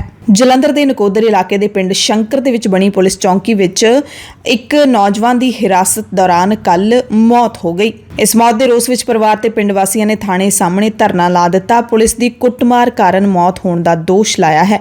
ਕਿਸਾਨ ਜਥੇਬੰਦੀਆਂ ਨੇ ਵੀ ਪੁਲਿਸ ਚੌਂਕੀ ਦਾ ਘਿਰਾਓ ਕੀਤਾ, ਜਦਕਿ ਪੁਲਿਸ ਕਹਿ ਰਹੀ ਹੈ ਕਿ ਇਸ ਨੌਜਵਾਨ ਨੂੰ ਲੁੱਟ-ਖੋਹ ਦੀ ਘਟਨਾ ਸੰਬੰਧੀ ਹਿਰਾਸਤ ਦੇ ਵਿੱਚ ਲਿਆ ਗਿਆ ਸੀ ਤੇ ਜਿਹੜੀ ਚਾਦਰ ਉਹਨੂੰ ਰਾਤ ਨੂੰ ਸੌਣ ਦੇ ਲਈ ਦਿੱਤੀ ਗਈ ਸੀ, ਉਸ ਨਾਲ ਹੀ ਉਹਨੇ ਫਾਹਾ ਲੈ ਲਿਆ। ਜਦਕਿ ਮ੍ਰਿਤਕ ਦੀ ਭੈਣ ਸਮੇਤ ਪੂਰੇ ਪਰਿਵਾਰ ਨੇ ਦਾਅਵਾ ਕੀਤਾ ਹੈ ਕਿ ਪੁਲਿਸ ਜਾਣਬੁੱਝ ਕੇ ਵਿੱਕੀ ਵੱਲੋਂ ਫਾਹਾ ਲੈਣ ਦਾ ਝੂਠ ਬਣਾ ਰਹੀ ਹੈ ਤੇ ਉਹਨਾਂ ਨੇ ਵਿੱਕੀ ਦੇ ਲੁੱਟ-ਖੋਹ ਦੀ ਕਿਸੇ ਵਾਰਦਾਤ ਵਿੱਚ ਸ਼ਾਮਲ ਹੋਣ ਤੋਂ ਵੀ ਇਨਕਾਰ ਕੀਤਾ। ਉਹਨਾਂ ਕਿਹਾ ਕਿ ਵਿੱਕੀ ਸ਼ਾਮ ਤੱਕ ਤਾਂ ਸਰੋਂ ਵੱਢਦਾ ਰਿਹਾ, ਰਾਤ ਨੂੰ ਪੁਲਿਸ ਵਾਲੇ ਉਸ ਨੂੰ ਚੁੱਕ ਕੇ ਲੈ ਗਏ ਤੇ ਸਵੇਰੇ ਜਦੋਂ ਪੁਲਿਸ ਨੇ ਫੋਨ ਕੀਤਾ ਤਾਂ ਦੱਸਿਆ ਕਿ ਵਿੱਕੀ ਦੀ ਮੌਤ ਹੋ ਗਈ ਹੈ ਤੇ ਅਜਿਹਾ ਹੋ ਨਹੀਂ ਸਕਦਾ। ਸੋ ਪੁਲਿਸ ਹਿਰਾਸਤ ਦੇ ਵਿੱਚ ਹੋ ਰਹੀ ਇਹ ਮੌਤ ਕੋਈ ਪਹਿਲਾ ਮਾਮਲਾ ਨਹੀਂ ਹੈ। ਇਸ ਤੋਂ ਪਹਿਲਾਂ ਇਕੱਲੇ ਪੰਜਾਬ 'ਚ ਹੀ ਨਹੀਂ, ਪੂਰੇ ਭਾਰਤ ਦੇ ਵਿੱਚ ਹਿਰਾਸਤ ਦੇ ਵਿੱਚ ਮੌਤਾਂ ਹੁੰਦੀਆਂ ਰਹਿੰਦੀਆਂ ਨੇ, ਪਰ ਇਹਨਾਂ ਮੌਤਾਂ ਦਾ ਭੇਦ ਕਦੇ ਵੀ ਨਹੀਂ ਖੁੱਲ੍ਹਦਾ, ਨਾ ਹੀ ਕਿਸੇ ਪੁਲਿਸ ਵਾਲੇ ਦੇ ਖਿਲਾਫ ਮਿਸਾਲੀ ਕਾਰਵਾਈ ਹੁੰਦੀ ਹੈ। ਪੰਜਾਬ ਦੇ ਮੁੱਖ ਮੰਤਰੀ ਭਗਵੰਤ ਸਿੰਘ ਮਾਨ ਦੇ ਜ਼ਿਲ੍ਹਾ ਸੰਗਰੂਰ ਦੇ ਵਿੱਚ ਧੂਰੀ ਸ਼ਹਿਰ ਦੇ ਨੇੜੇ ਇੱਕ ਪਿੰਡ ਧੂਰਾ ਦੇ ਪ੍ਰਾਈਵੇਟ ਸਕੂਲ ਦੇ ਵਿੱਚ 12ਵੀਂ ਜਮਾਤ ਦੇ 3 ਵਿਦਿਆਰਥੀਆਂ ਵੱਲੋਂ 5ਵੀਂ ਜਮਾਤ ਦੇ ਇੱਕ ਬੱਚੇ ਨੂੰ ਕਥਿਤ ਤੌਰ ਤੇ ਨੰਗਾ ਕਰਨ ਤੋਂ ਬਾਅਦ ਪੁੱਠਾ ਟੰਗ ਕੇ ਕੁੱਟਮਾਰ ਕਰਨ ਦੀ ਘਿਨਾਉਣੀ ਹਰਕਤ ਸਾਹਮਣੇ ਆਈ ਹੈ। ਪੀੜਤ ਬੱਚੇ ਨੇ ਦੋਸ਼ ਲਾਇਆ ਹੈ ਕਿ ਉਸ ਦੇ ਗੁਪਤ ਅੰਗਾਂ ਨਾਲ ਵੀ ਛੇੜਛਾੜ ਕੀਤੀ ਗਈ ਹੈ। ਦਰਦ ਤੋਂ ਪੀੜਤ ਬੱਚੇ ਨੂੰ ਮਾਪਿਆਂ ਨੇ ਸਿਵਲ ਹਸਪਤਾਲ ਦੇ ਵਿੱਚ ਦਾਖਲ ਕਰਵਾਇਆ। ਬੱਚੇ ਦੇ ਮਾਪਿਆਂ ਨੇ ਦੋਸ਼ ਲਾਇਆ ਕਿ ਲੰਘੇ ਸ਼ੁੱਕਰਵਾਰ ਨੂੰ ਜਦੋਂ ਉਹਨਾਂ ਦਾ ਪੁੱਤ ਸਕੂਲ ਵਿੱਚ ਬਾਥਰੂਮ ਕਰਨ ਗਿਆ ਤਾਂ 12ਵੀਂ ਦੇ 3 ਵਿਦਿਆਰਥੀਆਂ ਨੇ ਬਾਥਰੂਮ 'ਚ ਉਸ ਦੀ ਕੁੱਟਮਾਰ ਕੀਤੀ। ਕੁੱਟਮਾਰ ਕਰਨ ਤੋਂ ਬਾਅਦ ਨੰਗਾ ਕਰਕੇ ਉਸ ਨੂੰ ਲਟਕਾ ਦਿੱਤਾ। ਉਧਰ ਸਕੂਲ ਪ੍ਰਿੰਸੀਪਲ ਨੇ ਦੱਸਿਆ ਕਿ ਘਟਨਾ ਲਈ ਜ਼ਿੰਮੇਦਾਰ 3 ਲੜਕਿਆਂ ਦੀ ਪਛਾਣ ਹੋ ਗਈ ਹੈ। ਉਹਨਾਂ ਦੇ ਮਾਪਿਆਂ ਨੂੰ ਸਕੂਲ ਬੁਲਾ ਕੇ ਘਟਨਾ ਤੋਂ ਜਾਣੂ ਵੀ ਕਰਵਾ ਦਿੱਤਾ ਗਿਆ ਹੈ ਅਤੇ ਪੁਲਿਸ ਨੇ ਕਿਹਾ ਹੈ ਕਿ ਬਿਆਨਾਂ ਦੇ ਆਧਾਰ ਤੇ ਜਾਂਚ ਸ਼ੁਰੂ ਕਰ ਦਿੱਤੀ ਹੈ। ਕਾਨੂੰਨ ਮੁਤਾਬਿਕ ਕਾਰਵਾਈ ਹੋਵੇਗੀ। ਪੰਜਾਬ ਦੇ ਵਿੱਚ ਨਸ਼ਾ ਧੜਾ-ਧੜ ਵਿਕ ਰਿਹਾ ਹੈ ਤੇ ਇਸ ਨਸ਼ੇ ਦੇ ਆਦੀ ਨੌਜਵਾਨ ਆਪਣੀਆਂ ਜ਼ਿੰਦਗੀਆਂ ਖਤਮ ਵੀ ਕਰ ਰਹੇ ਨੇ। ਸ਼ੇਰਪੁਰ ਦੇ ਵਿੱਚ ਚਿੱਟੇ ਦਾ ਕਾਰੋਬਾਰ ਲਗਾਤਾਰ ਜਾਰੀ ਹੈ। ਇਸ ਦਾ ਸਬੂਤ ਉਦੋਂ ਮਿਲਿਆ ਜਦੋਂ ਸ਼ੇਰਪੁਰ ਤੋਂ ਵਾਪਸੀ ਮੌਕੇ ਪਿੰਡ ਈਨਾ ਬਾਜਵਾ ਚੋਂ ਲੰਘਦਾ ਹੋਇਆ ਚਿੱਟੇ ਦਾ ਆਦੀ ਨੌਜਵਾਨ ਬੇਹੋਸ਼ ਹੋ ਕੇ ਡਿੱਗ ਪਿਆ। ਰਾਹਤ ਦੀ ਗੱਲ ਇਹ ਰਹੀ ਕਿ ਪਿੰਡ ਵਾਸੀਆਂ ਨੇ ਇਸ ਨੌਜਵਾਨ ਨੂੰ ਬਚਾ ਲਿਆ। ਮੁੱਢਲੀ ਸਹਾਇਤਾ ਦੇ ਕੇ ਉਸ ਦੇ ਮਾਪਿਆਂ ਨੂੰ ਬੁਲਾ ਕੇ ਨੌਜਵਾਨ ਨੂੰ ਉਹਨਾਂ ਨੂੰ ਸੌਂਪ ਦਿੱਤਾ। ਜਾਣਕਾਰੀ ਮੁਤਾਬਿਕ ਸ਼ੇਰਪੁਰ ਤੋਂ ਕਥਿਤ ਤੌਰ ਤੇ ਚਿੱਟੇ ਦਾ ਨਸ਼ਾ ਕਰਕੇ ਆਪਣੇ ਪਿੰਡ ਪਰਤ ਰਿਹਾ ਸੀ ਕਿ ਰਾਹ ਵਿੱਚ ਹੀ ਇੱਕ ਪਿੰਡ ਈਨਾ ਬਾਜਵਾ ਦੇ ਸਰਕਾਰੀ ਸਕੂਲ ਨੇੜੇ ਖੇਤ ਵਿੱਚ ਬੇਹੋਸ਼ ਹੋ ਕੇ ਡਿੱਗ ਪਿਆ। ਉਹ ਤਾਂ ਪਿੰਡ ਵਾਸੀਆਂ ਨੂੰ ਸਮੇਂ ਤੇ ਪਤਾ ਲੱਗ ਗਿਆ ਤੇ ਨੌਜਵਾਨ ਦੀ ਜਾਨ ਬਚ ਗਈ। ਨਹੀਂ ਤਾਂ ਪੰਜਾਬ ਦੇ ਵਿੱਚ ਕਿੰਨੇ ਪਿਛਲੇ ਦਿਨੀ ਹੀ ਕੇਸ ਵਾਪਰੇ ਨੇ ਜਦੋਂ ਨੌਜਵਾਨ ਨਸ਼ੇ ਦੀ ਓਵਰਡੋਜ਼ ਲੈਂਦੇ ਨੇ ਤੇ ਰਾਹ ਵਿੱਚ ਹੀ ਡਿੱਗ ਕੇ ਉਹਨਾਂ ਦੀ ਜਾਨ ਚਲੀ ਜਾਂਦੀ ਹੈ। ਲੋਕਾਂ ਦੇ ਵਿੱਚ ਪੁਲਿਸ ਖਿਲਾਫ ਰੋਹ ਪਾਇਆ ਜਾ ਰਿਹਾ ਹੈ, ਜਿਹੜੀ ਨਸ਼ੇ ਦੇ ਇਸ ਕਾਰੋਬਾਰ ਨੂੰ, ਇਸ ਗੰਦੇ ਵਪਾਰ ਨੂੰ ਰੋਕਣ ਦੇ ਵਿੱਚ ਕੁਝ ਵੀ ਨਹੀਂ ਕਰ ਰਹੀ। ਜਦਕਿ ਪੁਲਿਸ ਨੇ ਹਮੇਸ਼ਾ ਦੀ ਤਰ੍ਹਾਂ ਆਪਣੇ ਖਿਲਾਫ ਢਿੱਲੀ ਕਾਰਵਾਈ ਦੇ ਦੋਸ਼ ਨਕਾਰ ਦਿੱਤੇ ਨੇ। ਪੰਜਾਬ ਦੀਆਂ ਖਾਸ ਖਬਰਾਂ ਦੇ ਖਾਸ ਬੁਲੇਟਿਨ ਦੇ ਵਿੱਚ ਹੁਣ ਕੁਝ ਹੋਰ ਖਬਰਾਂ ਤੁਹਾਨੂੰ ਵਿਸਤਾਰ ਦੇ ਨਾਲ ਦੱਸ ਦਿੰਦੇ ਹਾਂ। ਖਬਰ ਪੰਜਾਬ ਦੇ ਗੁਰਦਾਸਪੁਰ ਤੋਂ ਆਈ, ਜਿੱਥੇ ਇੱਕੋ ਵਾਰ ਜ਼ਮੀਨ ਦੇ ਝਗੜੇ ਦੇ ਵਿੱਚ 4 ਜਣੇ ਲਾਸ਼ਾਂ ਬਣਾ ਦਿੱਤੇ ਗਏ ਨੇ, 4 ਜਣਿਆਂ ਦੇ ਕਤਲ ਕਰ ਦਿੱਤੇ ਗਏ ਨੇ। ਜ਼ਮੀਨੀ ਵਿਵਾਦ ਦੇ ਕਾਰਨ ਗੋਲੀਆਂ ਚੱਲੀਆਂ, ਧੜਾਧੜ ਇੰਨੀਆਂ ਗੋਲੀਆਂ ਚੱਲੀਆਂ ਕਿ ਮਹਿਲਾ ਸਰਪੰਚ ਦੇ ਪਤੀ ਸਣੇ 4 ਜਣਿਆਂ ਦੀ ਮੌਤ ਹੋ ਗਈ। 5ਵਾਂ ਜ਼ਿੰਦਗੀ ਤੇ ਮੌਤ ਦੀ ਲੜਾਈ ਲੜ ਰਿਹਾ ਹੈ। ਕਾਨੂੰਵਾਨ ਦੇ ਥਾਣਾ ਭੈਣੀ ਮੀਆਂ ਖਾਂ ਅਧੀਨ ਪੈਂਦੇ ਪਿੰਡ ਫੁੱਲੜਾਂ ਦੇ ਵਿੱਚ ਜ਼ਮੀਨੀ ਵਿਵਾਦ ਨੂੰ ਲੈ ਕੇ 2 ਧਿਰਾਂ ਦੇ ਵਿੱਚ ਖੂਨੀ ਟਕਰਾਅ ਹੋਇਆ। ਇਸ ਟਕਰਾਅ ਦੇ ਦਰਮਿਆਨ ਦੋਵਾਂ ਧਿਰਾਂ ਨੇ ਗੋਲੀਆਂ ਚਲਾਈਆਂ, 4 ਜਣੇ ਮਰ ਗਏ, 1 ਗੰਭੀਰ ਜ਼ਖਮੀ ਹੈ। ਇਸ ਘਟਨਾ ਦੇ ਵਿੱਚ ਕਾਂਗਰਸੀ ਸਰਪੰਚ ਦੇ ਪਤੀ ਸਮੇਤ 3 ਹੋਰਾਂ ਦੀ ਮੌਤ ਹੋ ਗਈ ਤੇ ਜਿਹੜਾ ਚੌਥਾ ਹੈ ਉਸ ਦੀ ਹਾਲਤ ਗੰਭੀਰ ਹੈ। ਤੀਜੇ ਦੀ ਹਾਲਤ ਗੰਭੀਰ ਹੋਣ ਤੇ ਉਸ ਨੂੰ ਸਰਕਾਰੀ ਹਸਪਤਾਲ ਦਾਖਲ ਕਰਵਾਇਆ ਗਿਆ ਸੀ, ਜਿੱਥੇ ਪਹੁੰਚਣ ਤੇ ਉਸ ਦੀ ਵੀ ਮੌਤ ਹੋ ਗਈ। ਥਾਣਾ ਭੈਣੀ ਮੀਆਂ ਖਾਂ ਦੀ ਪੁਲਿਸ ਤੇ ਹਲਕੇ ਦੇ ਡੀਐਸਪੀ ਕੁਲਵਿੰਦਰ ਸਿੰਘ ਵਿਰਕ ਘਟਨਾ ਵਾਲੀ ਥਾਂ ਤੇ ਪਹੁੰਚੇ। ਇੱਕ ਧਿਰ ਦੇ ਮ੍ਰਿਤਕਾਂ ਦੀ ਪਛਾਣ ਨਿਸ਼ਾਨ ਸਿੰਘ ਪੁੱਤਰ ਹੰਸਾ ਸਿੰਘ, ਸੁਖਰਾਜ ਸਿੰਘ, ਜੈਮਲ ਸਿੰਘ ਪਿੰਡ ਫੁੱਲੜਾ ਤੇ ਦੂਸਰੀ ਧਿਰ ਦੇ ਜਿਹੜੇ ਮਨਿੰਦਰ ਸਿੰਘ ਪੁੱਤਰ ਦਿਦਾਰ ਸਿੰਘ ਪਿੰਡ ਖੈਰਾਬਾਦ ਥਾਣਾ ਦਸੂਹਾ ਦੇ ਵਜੋਂ ਹੋਈ ਹੈ। ਯਾਨੀ ਕਿ ਇੱਕ ਧਿਰ ਦੇ 3 ਤੇ ਦੂਸਰੀ ਧਿਰ ਦਾ 1 ਜਣਾ ਇਸ ਖੂਨੀ ਲੜਾਈ ਦੇ ਵਿੱਚ ਮਾਰਿਆ ਗਿਆ ਹੈ। ਜਾਣਕਾਰੀ ਹੁਣ ਤੱਕ ਇਹੀ ਮਿਲੀ ਹੈ ਕਿ ਪਿੰਡ ਫੁੱਲੜੇ ਦੇ ਕਾਂਗਰਸੀ ਲੀਡਰ ਸੁਖਰਾਜ ਸਿੰਘ ਅਤੇ ਉਸ ਦੇ ਸਾਥੀ ਬਿਆਸ ਦਰਿਆ ਦੇ ਨਾਲ ਲੱਗਦੀ 100 ਏਕੜ ਵਿਵਾਦਿਤ ਜ਼ਮੀਨ ਤੇ ਗਏ ਸੀ, ਜਿੱਥੇ ਉਹਨਾਂ ਦਾ ਵਿਰੋਧੀ ਧਿਰ ਦੇ ਨਾਲ ਟੱਕਰਾ ਹੋ ਗਿਆ। ਕੁਝ ਲੋਕਾਂ ਨੇ ਦੱਸਿਆ ਕਿ 5 ਜਣਿਆਂ ਨੂੰ ਗੋਲੀ ਲੱਗਣ ਦੀ ਜਿਵੇਂ ਹੀ ਖਬਰ ਮਿਲੀ, ਗੋਲੀਆਂ ਚੱਲੀਆਂ ਤਾੜ-ਤਾੜ ਤਾਂ ਲੋਕ ਵੀ ਉੱਥੇ ਪਹੁੰਚਣੇ ਸ਼ੁਰੂ ਹੋ ਗਏ ਸੀ, ਪਰ ਉਦੋਂ ਤੱਕ 4 ਜਣੇ ਮਾਰੇ ਜਾ ਚੁੱਕੇ ਸੀ। ਸੋਚ ਸਕਦੇ ਹੋ ਤੁਸੀਂ ਕਿ ਕਿਸ ਤਰੀਕੇ ਦੇ ਨਾਲ ਅੰਨ੍ਹੇਵਾਹ ਧੜਾ-ਧੜ ਗੋਲੀਆਂ ਚਲਾਈਆਂ ਗਈਆਂ ਹੋਣਗੀਆਂ, ਸਿੱਧੀਆਂ ਗੋਲੀਆਂ ਚਲਾਈਆਂ ਗਈਆਂ ਹੋਣਗੀਆਂ ਕਿ 4 ਜਣੇ ਹੀ ਨਹੀਂ ਬਲਕਿ 5ਵਾਂ ਵੀ ਜ਼ਿੰਦਗੀ ਮੌਤ ਨਾਲ ਲੜ ਰਿਹਾ ਹੈ ਤੇ ਲਾਸ਼ਾਂ ਨੇ ਜਿਹੜੀਆਂ ਪਲਾਂ ਦੇ ਵਿੱਚ ਵਿਛਾ ਦਿੱਤੀਆਂ ਗਈਆਂ। ਤੇ ਲੜਾਈ ਦਾ ਕਾਰਨ ਕੀ ਹੈ? ਜ਼ਮੀਨ। ਆਮ ਤੌਰ ਤੇ ਹੀ ਕਿਹਾ ਜਾਂਦਾ ਹੈ ਕਿ ਜਦੋਂ ਵੀ ਦੁਨੀਆ ਦੇ ਉੱਤੇ ਵੱਡੀਆਂ ਲੜਾਈਆਂ ਹੋਈਆਂ ਨੇ ਜਾਂ ਛੋਟੀਆਂ ਲੜਾਈਆਂ ਹੋਈਆਂ ਨੇ, ਉਹ ਜਰ ਜ਼ੋਰੂ ਤੇ ਜ਼ਮੀਨ ਦੀ ਖਾਤਰ ਹੀ ਹੋਈਆਂ ਨੇ ਤੇ ਇਹ ਜ਼ਮੀਨ ਦੀ ਖਾਤਰ ਹੋਈ ਲੜਾਈ ਹੈ ਜਿਹੜੀ ਉਹ 4 ਜਣਿਆਂ ਨੂੰ ਨਾਲ ਲੈ ਗਈ ਹੈ। ਅਗਲੀ ਖਬਰ ਲਖੀਮਪੁਰ ਖੀਰੀ ਕਤਲकांड ਦੇ ਨਾਲ ਜੁੜੀ ਹੋਈ ਹੈ। ਇਸ ਮਾਮਲੇ ਦੇ ਵਿੱਚ ਦੇਸ਼ ਦੀ ਸਰਵਉੱਚ ਅਦਾਲਤ ਦੇ ਵਿੱਚ ਸੁਣਵਾਈ ਹੋਈ। ਆਸ਼ੀਸ਼ ਮਿਸ਼ਰਾ ਨੂੰ ਜ਼ਮਾਨਤ ਮਿਲੂਗੀ ਜਾਂ ਫਿਰ ਨਹੀਂ, ਇਸ ਬਾਰੇ ਸੁਪਰੀਮ ਕੋਰਟ ਨੇ ਫੈਸਲਾ ਰਾਖਵਾਂ ਰੱਖ ਲਿਆ। ਮ੍ਰਿਤਕ ਕਿਸਾਨਾਂ ਦੇ ਪਰਿਵਾਰਕ ਮੈਂਬਰਾਂ ਨੇ ਅਦਾਲਤ ਨੂੰ ਦੱਸਿਆ ਕਿ ਹਾਈ ਕੋਰਟ ਨੇ ਅਹਿਮ ਸਬੂਤਾਂ ਨੂੰ ਦਰਕਿਨਾਰ ਕਰਦੇ ਹੋਏ ਆਸ਼ੀਸ਼ ਮਿਸ਼ਰਾ ਨੂੰ ਜ਼ਮਾਨਤ ਦਿੱਤੀ। ਕਿਸਾਨਾਂ ਦੇ ਵੱਲੋਂ ਪੇਸ਼ ਵਕੀਲ ਨੇ ਕਿਹਾ ਕਿ ਆਸ਼ੀਸ਼ ਮਿਸ਼ਰੇ ਨੂੰ ਚੰਗੀ ਤਰ੍ਹਾਂ ਪਤਾ ਸੀ ਕਿ ਰਾਹ ਦੇ ਵਿੱਚ ਕਿਸਾਨ ਬੈਠੇ ਨੇ, ਧਰਨੇ ਦੇ ਉੱਤੇ ਬੈਠੇ ਨੇ ਤੇ ਜਦੋਂ ਦੇਖ ਰਿਹਾ ਸੀ ਗੱਡੀ ਉਹਦੀ ਆ ਰਹੀ ਸੀ ਤਾਂ ਉਦੋਂ ਦੇਖ ਰਿਹਾ ਸੀ ਕਿ ਕਿਸਾਨ ਮੁੜੇ ਜਾ ਰਹੇ ਨੇ। ਮੁੜੇ ਜਾਂਦੇ ਕਿਸਾਨਾਂ ਤੇ ਪਿੱਠ ਪਿੱਛੋਂ ਗੱਡੀ ਚੜਾ ਦਿੱਤੀ। ਉਪ ਮੁੱਖ ਮੰਤਰੀ ਜਿਸਨੇ ਮੁੱਖ ਮਹਿਮਾਨ ਦੇ ਵਜੋਂ ਆਉਣਾ ਸੀ ਉਸ ਨੂੰ ਬਦਲਵਾਂ ਰੂਟ ਦਿੱਤਾ ਗਿਆ, ਪਰ ਆਸ਼ੀਸ਼ ਜਾਣ ਬੁੱਝ ਕੇ ਕਿਸਾਨਾਂ ਵਾਲੇ ਰਾਹ ਤੇ ਗਿਆ ਸੀ। ਇਸ ਤੋਂ ਪਹਿਲਾਂ ਇਸ ਮਾਮਲੇ ਦੇ ਵਿੱਚ ਕਮੇਟੀ ਨੇ ਸੁਪਰੀਮ ਕੋਰਟ ਨੂੰ ਸਟੇਟਸ ਰਿਪੋਰਟ ਵੀ ਸੌਂਪੀ। ਜਾਂਚ ਕਮੇਟੀ ਨੇ ਰਿਪੋਰਟ ਦੇ ਵਿੱਚ ਕਿਹਾ ਸੀ ਕਿ ਸਿੱਟ ਨੇ ਆਸ਼ੀਸ਼ ਮਿਸ਼ਰਾ ਨੂੰ ਦਿੱਤੀ ਜ਼ਮਾਨਤ ਰੱਦ ਕਰਨ ਦੇ ਲਈ ਯੂਪੀ ਸਰਕਾਰ ਨੂੰ 2 ਵਾਰੀ ਸਿਫਾਰਿਸ਼ ਕੀਤੀ ਸੀ। ਕਮੇਟੀ ਨੇ ਦਾਅਵਾ ਕੀਤਾ ਕਿ ਸਾਨੂੰ ਜੋ ਸਬੂਤ ਮਿਲੇ ਨੇ ਉਹਨਾਂ ਤੋਂ ਸਪਸ਼ਟ ਹੁੰਦਾ ਹੈ ਕਿ ਘਟਨਾ ਵਾਲੀ ਥਾਂ ਤੇ ਆਸ਼ੀਸ਼ ਮਿਸ਼ਰਾ ਮੌਜੂਦ ਸੀ। ਚੰਡੀਗੜ੍ਹ ਦੀ ਲੜਾਈ ਰਾਜ ਸਭਾ ਤੱਕ ਪਹੁੰਚ ਗਈ ਹੈ। ਕਾਂਗਰਸ ਦੇ ਸੰਸਦ ਮੈਂਬਰ ਦੀਪਿੰਦਰ ਸਿੰਘ ਹੁੱਡਾ ਹਰਿਆਣਾ ਦੇ ਜਿਹੜੇ ਇਹ ਲੀਡਰ ਨੇ, ਇਹਨਾਂ ਨੇ ਹਾਲ ਹੀ ਵਿੱਚ ਪੰਜਾਬ ਵਿਧਾਨ ਸਭਾ ਦੇ ਵੱਲੋਂ ਚੰਡੀਗੜ੍ਹ ਪੰਜਾਬ ਨੂੰ ਦੇਣ ਵਾਲੇ ਮਤੇ ਤੇ ਚਰਚਾ ਕਰਨ ਦੀ ਮੰਗ ਕੀਤੀ, ਜਿਸ ਨੂੰ ਰਾਜ ਸਭਾ ਦੇ ਚੇਅਰਮੈਨ ਵੈਂਕਈਆ ਨਾਇਡੂ ਨੇ ਸਿਫਰ ਕਾਲ ਦੌਰਾਨ ਨਕਾਰ ਦਿੱਤਾ। ਇਸ ਦੇ ਨਾਲ ਹੀ ਰਾਜ ਸਭਾ ਦੀ ਕਾਰਵਾਈ ਵੀ 2 ਵਜੇ ਦੁਪਹਿਰ ਤੱਕ ਮੁਲਤਵੀ ਕਰ ਦਿੱਤੀ ਗਈ ਸੀ। ਸੋ ਚੰਡੀਗੜ੍ਹ ਦੇ ਮਾਮਲੇ ਨੂੰ ਲੈ ਕੇ ਸਥਿਤੀ ਹੋਰ ਪੇਚੀਦਾ ਹੁੰਦੀ ਜਾ ਰਹੀ ਹੈ। ਰਾਜ ਸਭਾ ਦੇ ਵਿੱਚ ਇਸ ਮਸਲੇ ਨੂੰ ਲੈ ਕੇ ਕਾਫੀ ਹੰਗਾਮਾ ਵੀ ਹੋਇਆ ਤੇ ਜਦੋਂ ਹੀ ਜਿਵੇਂ ਹੀ ਦੀਪਿੰਦਰ ਹੁੱਡਾ ਨੇ ਇਸ ਮਸਲੇ ਤੇ ਬਹਿਸ ਕਰਨ ਦੀ ਮੰਗ ਰੱਖੀ ਤਾਂ ਚੇਅਰਮੈਨ ਨਾਇਡੂ ਨੇ ਇਸ ਨੂੰ ਨਾਲ ਦੀ ਨਾਲ ਠੁਕਰਾ ਦਿੱਤਾ। Received a notice from Deepinder Singh Hooda. Please be seated. You had an opportunity. 267 is not the appropriate rule, so there is no question of accepting. Sri Deepinder Singh Hooda demand for discussion on the resolution passed by Punjab Vidhan Sabha regarding transfer of UT of Chandigarh, not admitted. ਹਾਲਾਂਕਿ ਵਿਰੋਧੀ ਧਿਰਾਂ ਨੇ ਇਸ ਮਸਲੇ ਤੇ ਚਰਚਾ ਨਾ ਕਰਨ ਤੇ ਵਿਰੋਧ ਵੀ ਕੀਤਾ ਤੇ ਹੁਣ ਹਰਿਆਣਾ ਦੇ ਵੱਲੋਂ ਮੰਗਲਵਾਰ ਨੂੰ ਖਾਸ ਇਜਲਾਸ ਸੱਦਿਆ ਗਿਆ ਹੈ। ਜਾਣਕਾਰੀ ਮਿਲ ਰਹੀ ਹੈ ਕਿ ਹਰਿਆਣੇ ਦੀ ਸਰਕਾਰ ਵੀ ਚੰਡੀਗੜ੍ਹ ਦੇ ਮਸਲੇ ਤੇ ਮਤਾ ਪਾਸ ਕਰ ਸਕਦੀ ਹੈ। ਚੰਡੀਗੜ੍ਹ ਦੇ ਮਸਲੇ ਦੇ ਉੱਤੇ ਹਰਿਆਣਾ ਦੇ ਮੁੱਖ ਮੰਤਰੀ ਮਨੋਹਰ ਲਾਲ ਖੱਟਰ ਲਗਾਤਾਰ ਵਿਰੋਧ ਕਰ ਰਹੇ ਨੇ, ਆਮ ਆਦਮੀ ਪਾਰਟੀ ਨੂੰ ਲਪੇਟੇ ਦੇ ਵਿੱਚ ਲੈ ਰਹੇ ਨੇ ਤੇ ਲਗਾਤਾਰ ਹੱਕ ਜਤਾ ਰਹੇ ਨੇ ਕਿ ਚੰਡੀਗੜ੍ਹ ਹਰਿਆਣੇ ਦਾ ਵੀ ਹੈ, ਚੰਡੀਗੜ੍ਹ ਤੇ ਹਰਿਆਣੇ ਦਾ ਵੀ ਹੱਕ ਹੈ। ਪਰ ਪੰਜਾਬ ਦੇ ਲੀਡਰ ਪੁੱਛਦੇ ਨੇ ਕਿ ਤੁਸੀਂ ਇਹ ਤਾਂ ਦੱਸ ਦਿਓ ਕਿ ਹਰਿਆਣੇ ਨੇ ਚੰਡੀਗੜ੍ਹ ਦੇ ਲਈ ਕੀ ਕੀਤਾ ਹੈ। ਚੰਡੀਗੜ੍ਹ ਪੰਜਾਬ ਦੇ ਪਿੰਡਾਂ ਨੂੰ ਉਜਾੜ ਕੇ ਵਸਾਇਆ ਗਿਆ ਹੈ। ਚੰਡੀਗੜ੍ਹ ਦੇ ਵਿਕਾਸ ਦੇ ਲਈ ਹਰਿਆਣੇ ਨੇ ਇੱਕ ਵੀ ਕੰਮ ਕੀਤਾ ਹੋਵੇ ਤਾਂ ਦੱਸ ਦਿਓ। ਸੋ ਇਸ ਮਸਲੇ ਦਾ ਬਣਦਾ ਕੀ ਹੈ ਇਹ ਤਾਂ ਹੁਣ ਇਹ ਲੀਡਰ ਹੀ ਜਾਣਨ। ਉਧਰ ਕਾਂਗਰਸ ਪਾਰਟੀ ਦੇ ਪੰਜਾਬ ਦੇ ਸਾਬਕਾ ਪ੍ਰਧਾਨ ਨਵਜੋਤ ਸਿੰਘ ਸਿੱਧੂ ਨੇ ਵੀ ਚੰਡੀਗੜ੍ਹ ਦੇ ਮੁੱਦੇ ਤੇ ਤਿੱਖਾ ਬਿਆਨ ਦਿੱਤਾ ਹੈ। ਟਵੀਟ ਕੀਤਾ ਹੈ ਕਿ ਪੰਜਾਬ ਦੇ ਪਿੰਡਾਂ ਨੂੰ ਉਜਾੜ ਕੇ ਚੰਡੀਗੜ੍ਹ ਬਣਾਇਆ ਗਿਆ, ਇਹ ਪੰਜਾਬ ਦਾ ਸੀ ਹੈ ਤੇ ਰਹੂਗਾ।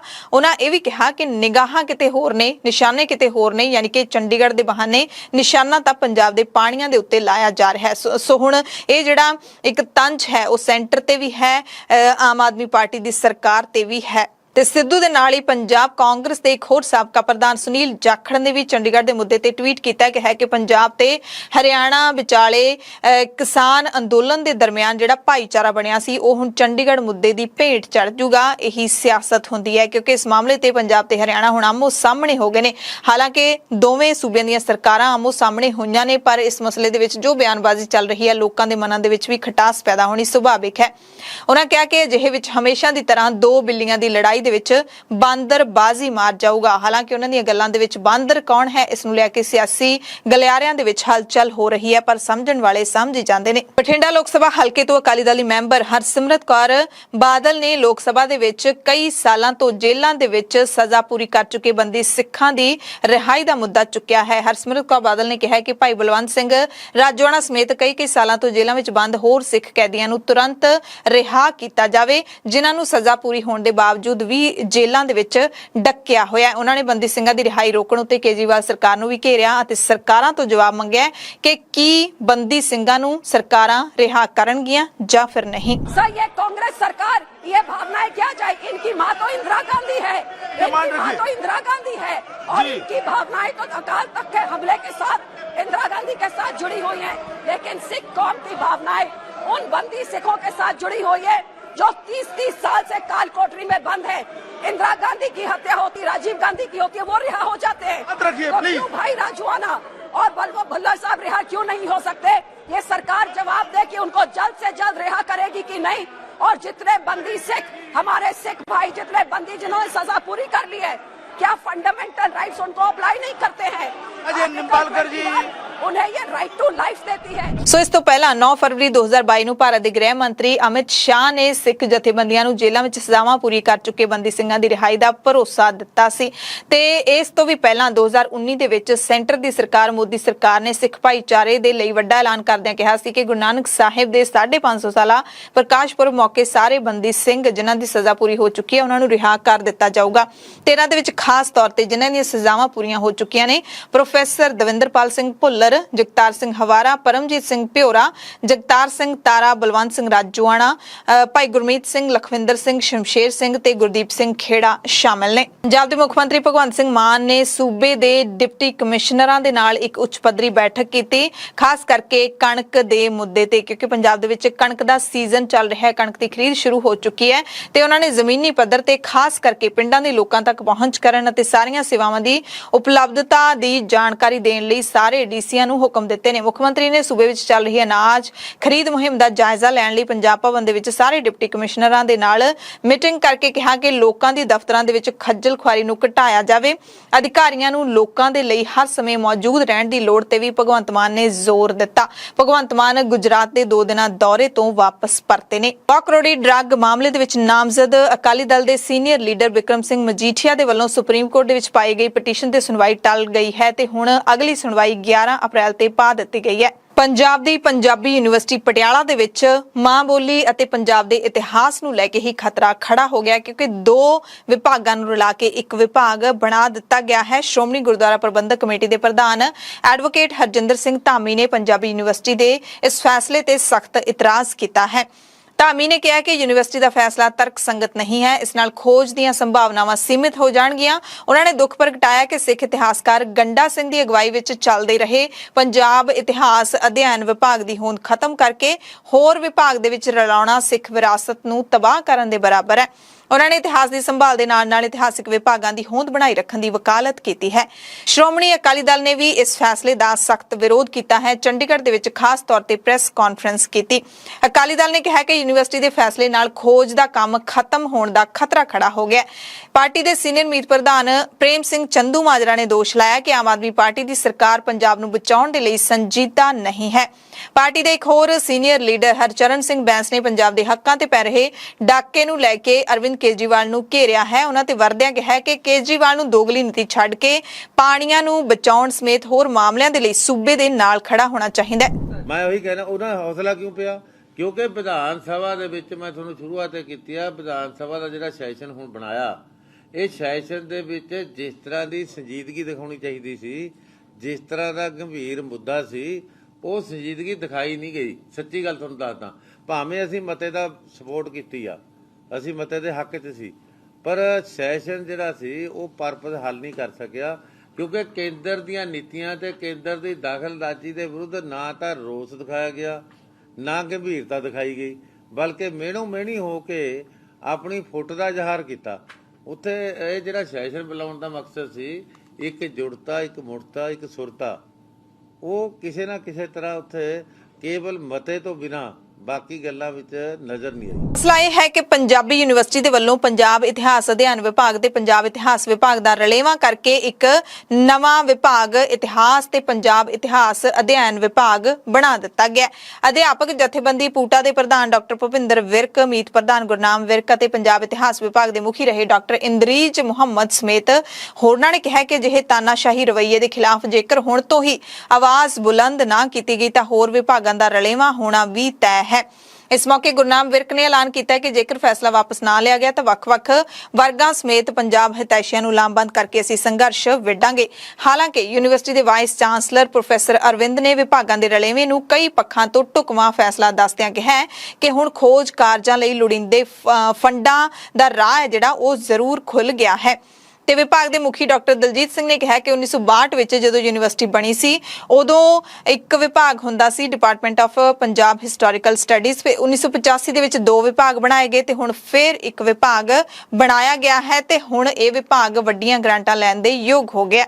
ਸਮਾਜ ਸੇਵੀ ਅਤੇ ਸਿਆਸਤ ਦੇ ਵਿੱਚ ਸਰਗਰਮ ਲੱਖਾ ਸਿਧਾਣਾ ਨੇ ਚੰਡੀਗੜ੍ਹ ਦੇ ਵਿੱਚ ਪ੍ਰੈਸ ਕਾਨਫਰੰਸ ਕਰਕੇ ਪੰਜਾਬ ਦੇ ਮੁੱਖ ਮੰਤਰੀ ਭਗਵੰਤ ਸਿੰਘ ਮਾਨ ਦੇ ਮੂਹਰੇ ਕਈ ਅਹਿਮ ਮੰਗਾਂ ਰੱਖੀਆਂ ਨੇ। ਲੱਖਾ ਸਿਧਾਣਾ ਨੇ ਪੰਜਾਬ ਸਰਕਾਰ ਨੂੰ ਸੂਬੇ ਦੇ ਵਿੱਚ ਪੰਜਾਬੀਆਂ ਦੀਆਂ ਸਰਕਾਰੀ ਨੌਕਰੀਆਂ ਦੇ ਵਿੱਚ 100% ਤੇ ਪ੍ਰਾਈਵੇਟ ਨੌਕਰੀਆਂ ਦੇ ਵਿੱਚ ਹਰਿਆਣੇ ਦੀ ਤਰਜ਼ ਉੱਤੇ 85% ਕੋਟਾ ਰਾਖਵਾਂ ਰੱਖਣ ਅਤੇ ਬੋਨਾਫਾਈਡ ਬਸ਼ਿੰਦੇ ਜ਼ਰੂਰੀ ਕਰਨ ਦੀ ਮੰਗ ਰੱਖੀ ਹੈ ਤਾਂ ਜੋ ਪੰਜਾਬ ਦੇ ਵਿੱਚ ਪੀੜ੍ਹੀ ਦਰ ਪੀੜ੍ਹੀ ਰਹਿ ਰਹੇ ਪੰਜਾਬੀ ਹੀ ਸੂਬੇ ਦੇ ਵਿੱਚ ਨੌਕਰੀਆਂ ਦੇ ਲਈ ਅਪਲਾਈ ਕਰ ਸਕਣ। ਇਸ ਦੇ ਨਾਲ ਹੀ ਲੱਖਾ ਸਿਧਾਣਾ ਨੇ ਦਫ਼ਤਰਾਂ ਅਦਾਲਤਾਂ ਦੇ ਵਿੱਚ ਹੋਰ ਜਿਹੜੇ ਸਰਕਾਰੀ ਅਦਾਰੇ ਨੇ ਉਹਨਾਂ ਦੇ ਵਿੱਚ ਪੰਜਾਬੀ ਭਾਸ਼ਾ ਨੂੰ ਤਰਜੀਹ ਦੇਣ ਦੀ ਮੰਗ ਵੀ ਕੀਤੀ ਹੈ। ਲੱਖਾ ਸਿਧਾਣਾ ਨੇ ਮੁੜ ਮੰਗ ਕੀਤੀ ਹੈ ਕਿ ਜੋ ਸੀਐਮ ਸਿਕਿਉਰਿਟੀ ਦੇ ਵਿੱਚ ਬਾਹਰਲੇ ਸੂਬਿਆਂ ਤੋਂ 300 ਜਣੇ ਭਰਤੀ ਕੀਤੇ ਗਏ ਨੇ ਉਹ ਵੀ ਨਜਾਇਜ਼ ਹੈ। ਇਹਨਾਂ ਨੂੰ ਬਾਹਰ ਕੱਢ ਕੇ ਪੰਜਾਬ ਦੇ ਨੌਜਵਾਨ ਭਰਤੀ ਕੀਤੇ ਜਾਣੇ ਚਾਹੀਦੇ ਨੇ। ਕਈ ਮਹੀਨੇ ਪਹਿਲਾਂ ਵੀ ਲੱਖੇ ਸਿਧਾਣੇ ਨੇ ਇਹ ਮੰਗ ਕੀਤੀ ਸੀ।